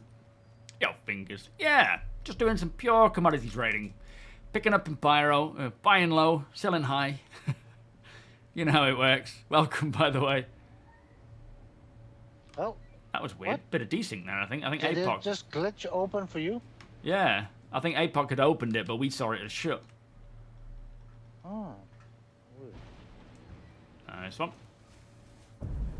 Not having anything to do in game is more a lack of imagination. Oh, absolutely. But at the same time, people are used to games telling them what to do at every moment of the way. That's why the sort of off-grid stuff became so popular, because people were like, oh, wait, I can make my own gameplay. And, you know, that itself is where Star Citizen is very different to most games. Like, this is why the missions mean nothing to me in most cases, because... Oh, we should probably be heading back now. It's that time already, isn't it? It's... Yep.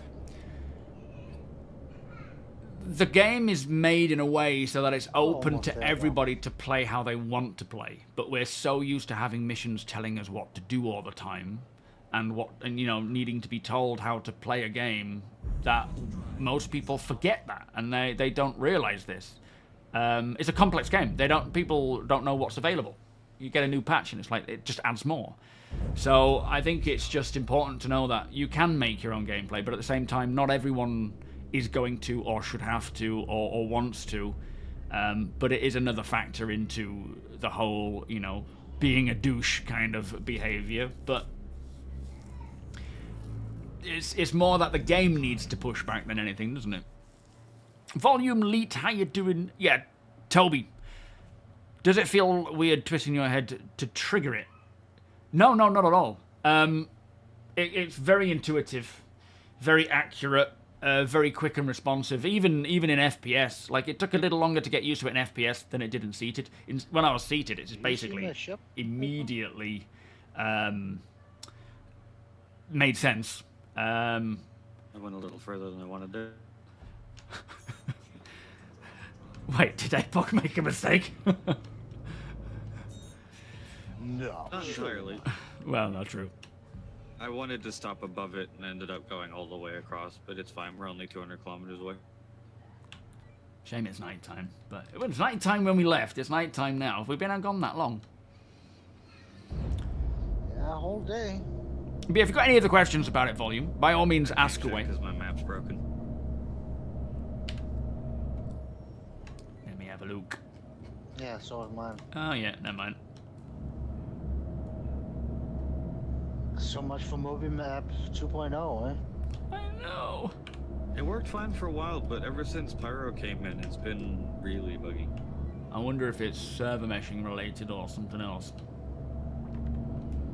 It's something to do with transitioning between the two systems breaks it, and then there's some planets that you go near them and it breaks it, and then it won't fix itself. when you Oh, leave. yeah, of course. Yeah, that's been since 4.0, hasn't it?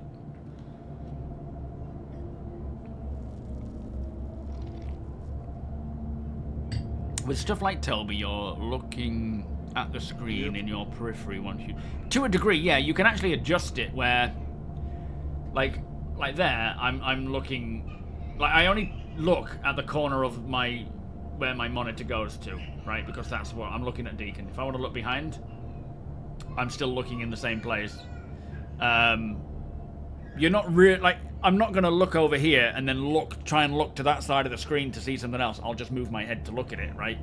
So it is intuitive, it's natural, but you can adjust the turn rate so that you could either have it where you need to turn more to turn around, or you need to turn a little bit to turn. Like you could essentially make it so that you just do that much of a turn of your head and it goes all the way. It is up to you to dial it how you want it to be. But for me, this feels the most natural with what I have set. Even when I'm using it widescreen, it's still fine, you know, because you just intuitively look at what you're looking at and then look away again.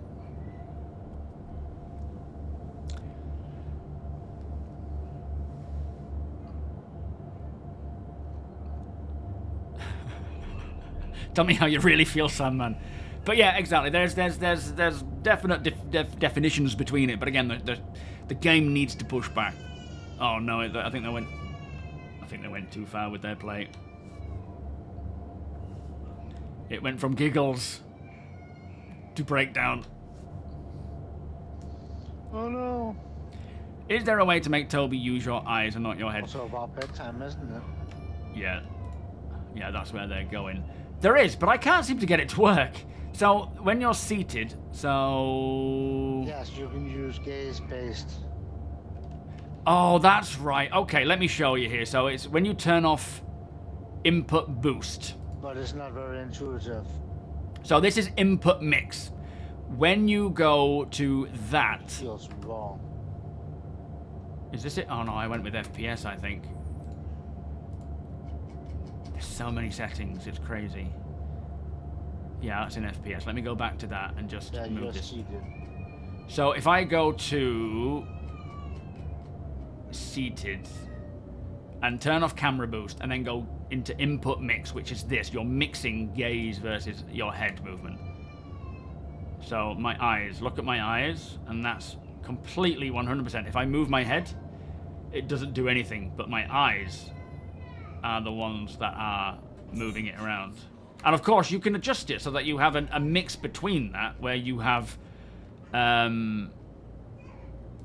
you could go 50-50, so you could do a bit of a head turn and then a little bit of an eye turn just to get that little extra. So that would help with balancing the whole turning your head. You can just go like that and then look a little further. It's very clever. It really is very clever. Sometimes I used to, when I used to use it, put your own ship there too, so I would have it at about 80. I think I would have it at what they default it to, which is about 80-20, where just a little bit of a look. So you move your head, but then you just do a little bit of a look.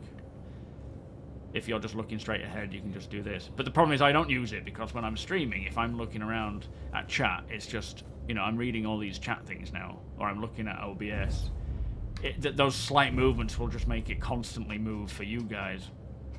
But right now, I prefer to use camera boost, which just makes it feel... I think that's what gives it that one-for-one movement. I don't know. But yeah, it's interesting. She's not having a bad day. No, she's... To be fair, there is... You could... The other day, she was so tired where she brought over a little unicorn and I just went bump, knocked it out of her hand. Now, usually she would find that hilarious, but she just broke down. I was like, shit, sorry. There's certain things as well that, you know, when she's in a certain mood, she'll just go off. But today, she was laughing and giggling just now, from what I could hear. They were playing around, and I think whatever... It could have been that she stood on Rachel or, you know, got overexcited and hit her, and then she saw... Like, if she sees Rachel looking sad at all, she breaks down. So me and APOC talked about we were missing a campfire here. This is so meant. I love had it. a brilliant idea. We need to bring it over to the woods over here, though, where we've got the those logs to sit on. Hang on. But yeah, so that you know, the thing with 3-year-olds is anything can throw them off. They can be happy and then immediately just break down because of the most ridiculous thing. Like, absolutely ridiculous. And you don't even realize why. But no, she's fine. Where are they gone? Where are those logs? They were just... Oh, it's here, look, I think. Just around here somewhere. Like maybe here would be a nice little spot for a campfire. It'll be so nice when we can actually have campfires. Oh, this looks so cool. I just want that Microtech Yeti to come in. This is perfect. This actually works really well. So crack another one down. Does that actually extend the light at all? But we need to find some red ones, some yellow ones, and some orange ones. Mm. That's gonna get, and probably two of each. That's gonna get a real nice big Yeah. hue. We need global illumination. I like this.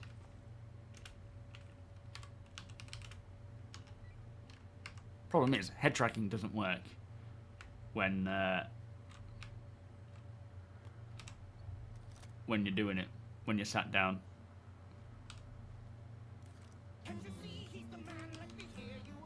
Gameplay Patriot, thank you so much for gifting Remotes have also broke since I'm just crouching. a gift sub. Beers and party, please. Thank you so much. It doesn't actually provide us with any heat, though. That's the trouble. But you could go third person and use your TOBII there. Yeah, that's true.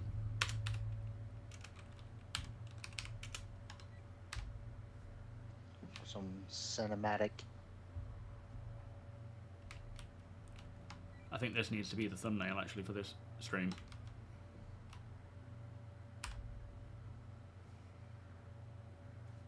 Now we just need a bit of weather coming in. Maybe a boreal stalker to come wandering along. Couple of copians lurking in the background. Who the fuck is a copian?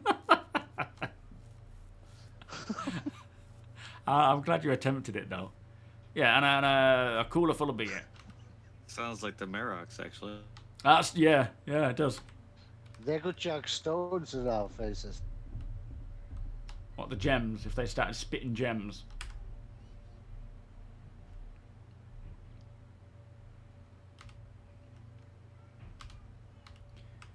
I mean, it'll be cool when we can eventually imagine log off that here. rock Like that. dropping from 10,000 feet. Yeah, that would be incapped. I'm gonna run into that woods and hide. Oh wait, we have party markers. Never mind. And you've got glowy bits on your armor. Yeah, that doesn't help. That'd be nice for stealth suits to not have glowy bits. Alright, well I'm going to head back to my ship and log out. You guys enjoy this romantic campfire together. Is that a velociraptor? Enjoy your nap. Thank you. See you in the morning. On Monday. Mount, how you doing? Sounds like a tribble. Did a bit. Well, at the end of the day, I think there will be bedrolls. We've essentially seen sleeping bags and a camp bed that they Enjoy your nap. made quick one day for StarCitizen Live. But we're not going to need beds to log out. That's something that's going to come in where you can just, you know, by the time you actually spend multiple nights out without a bed, you will probably look like crap because you will not have had a well-rested night at all. That could be something like longevity. If you continuously have non-bed rests, you eventually look and age and you know, degrade a little bit. But yeah, beds aren't going to be necessary. So you could essentially, what I want to do is, good night, gents, is hike my way all the way over to, from Astor's to Dunborough, and then to Harper's, and do like a pilgrimage as such, where you're just hiking your way there. You know, I think that would be a really cool series to do. Probably be quite boring because there's probably not going to be a lot to do. There. Do we have any more weapon racks? I think they're completely full. Yeah. Good night. I assume that was a delayed good night. Yeah, we're all full. Flip.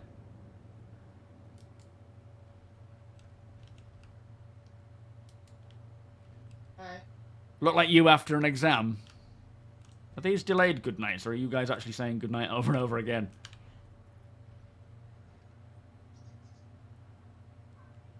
Yeah, if there's a Copian or a Yeti every 10 minutes, that might be quite difficult. But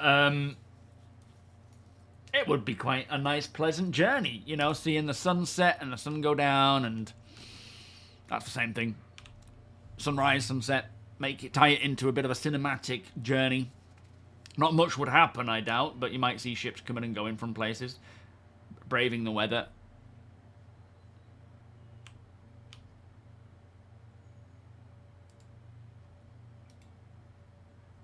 Boop. There we go. Oh, not a bad day, actually. We managed to not suffer from any problems. We managed to get a bit of cash there, quite a bit of cash, doing a few missions, doing some trading, doing some hauling. That was a pretty good sesh.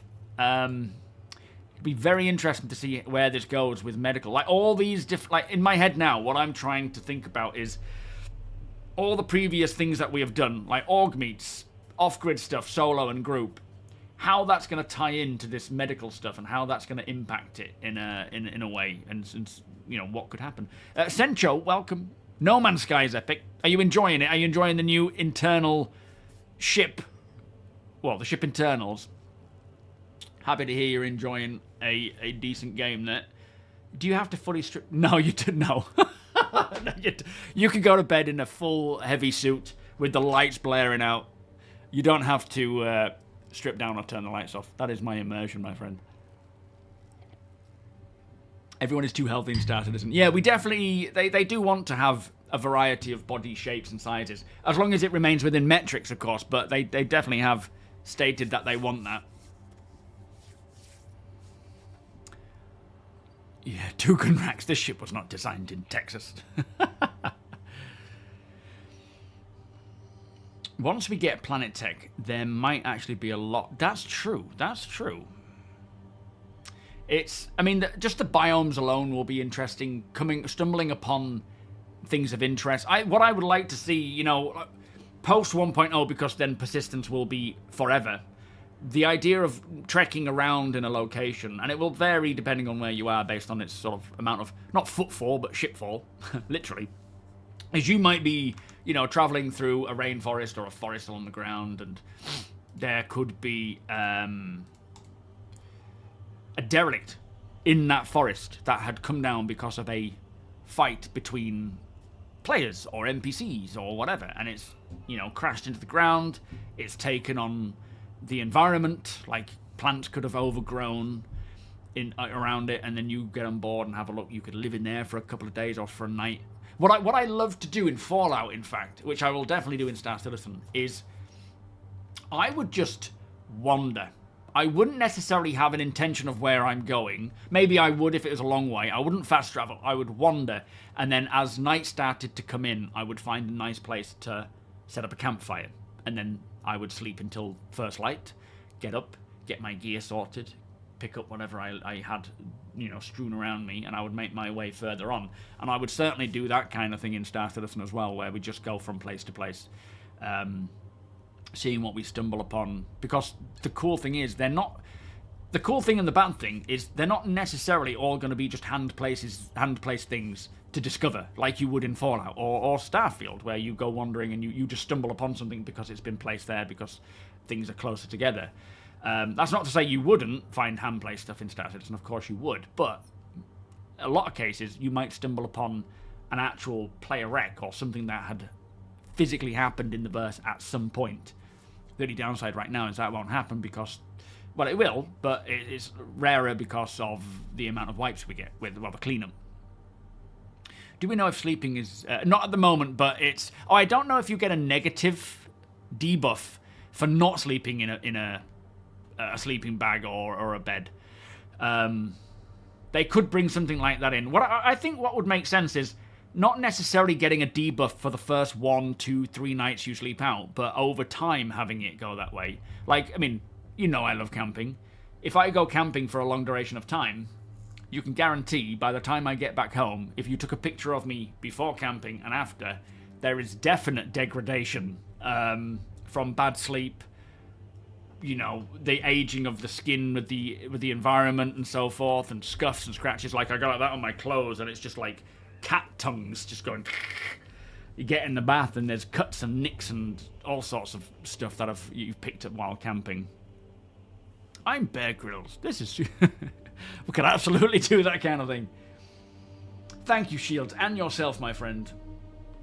Dragonfly Camp, yes. I mean, that's the thing, right? This whole idea of Astor's Clearing to Dunborough to Harper's, you could just drive there and log out. The thing is, though, you would probably drive there before the sun goes down, because you can drive quite quick unless you kill yourself, but you got to take it steady.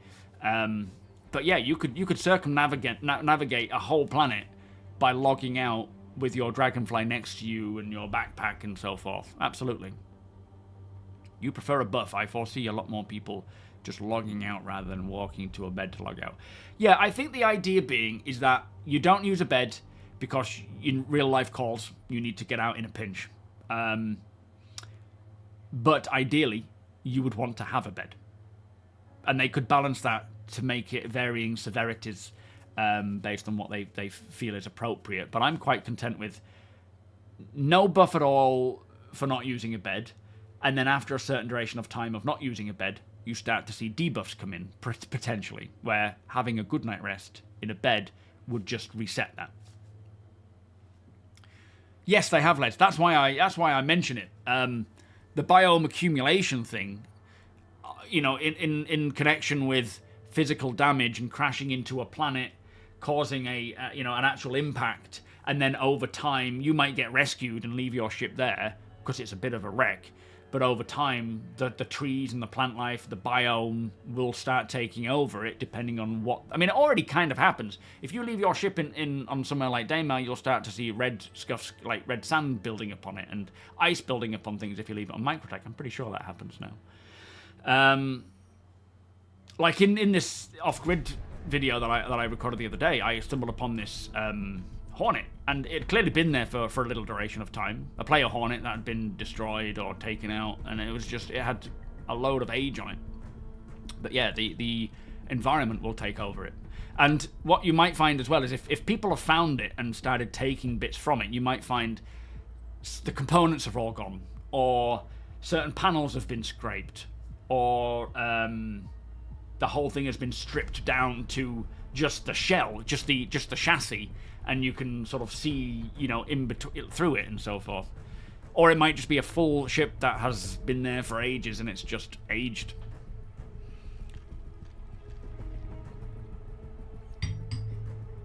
Yeah, that's true. Going from Dunborough to Harper's would be quite a trek up a lot of hills and mountains. And you'll have to brave the weather as well.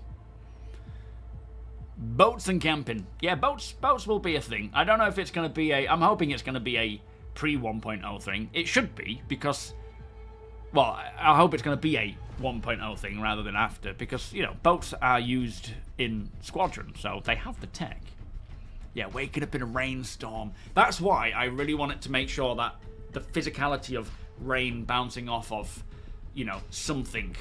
like a tent, rather than it just coming through your ship. Like, you could literally just sleep underneath your, well, ship. Then you're not really hiking, are you? You too, Damage. Have a good one. Yeah, I've got to get off, actually. Do I miss Port Olisar? Not really. It's obviously had its, it's got sentimental value to it. Absolutely. But I don't really go to Seraphim much. Since we got all these other places, I haven't really been to Port Olisar that much anyway, because I spend most of my time in New Babbage. But it'll be nice to send off Port Olisar properly with a storyline as to why it got replaced. I think that would be cool. But I don't necessarily miss it. Nostalgically, yeah, it was cool being the first place, but it didn't really serve a good purpose when we got all the other space stations in.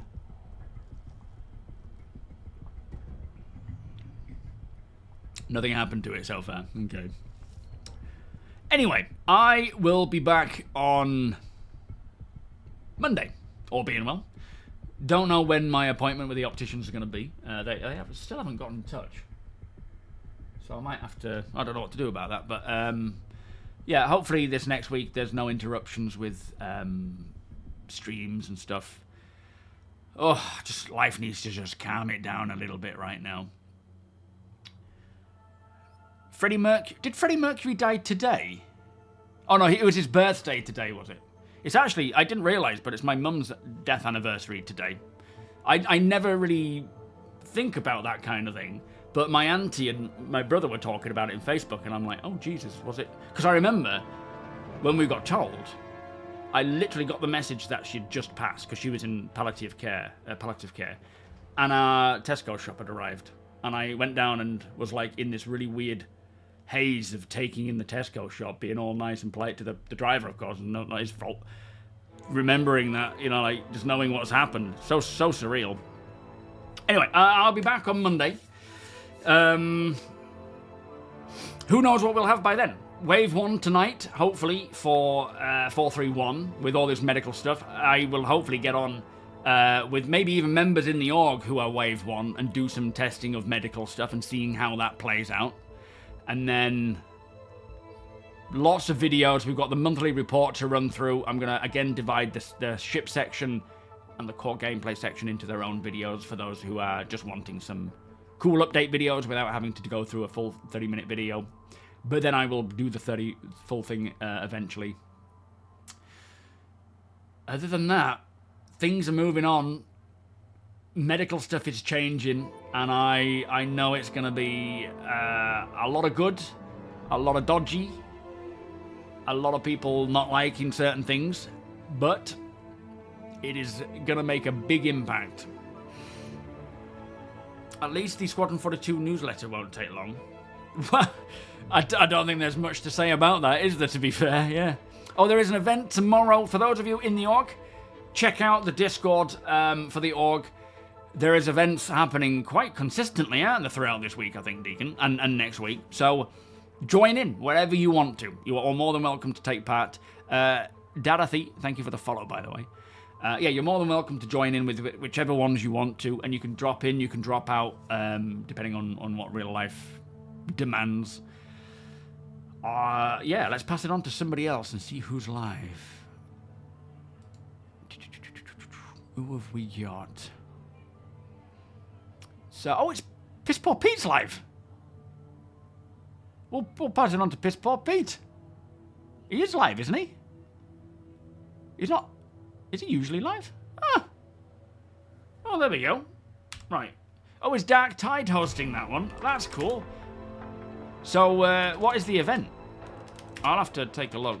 Any of these events, if I can actually get in at the time that suits me, I'll jump in. But as of late, it's just not happening. Piss Poor Pete. We'll send it his way. Q3 2026. That's, yeah. That would be my estimate anyway.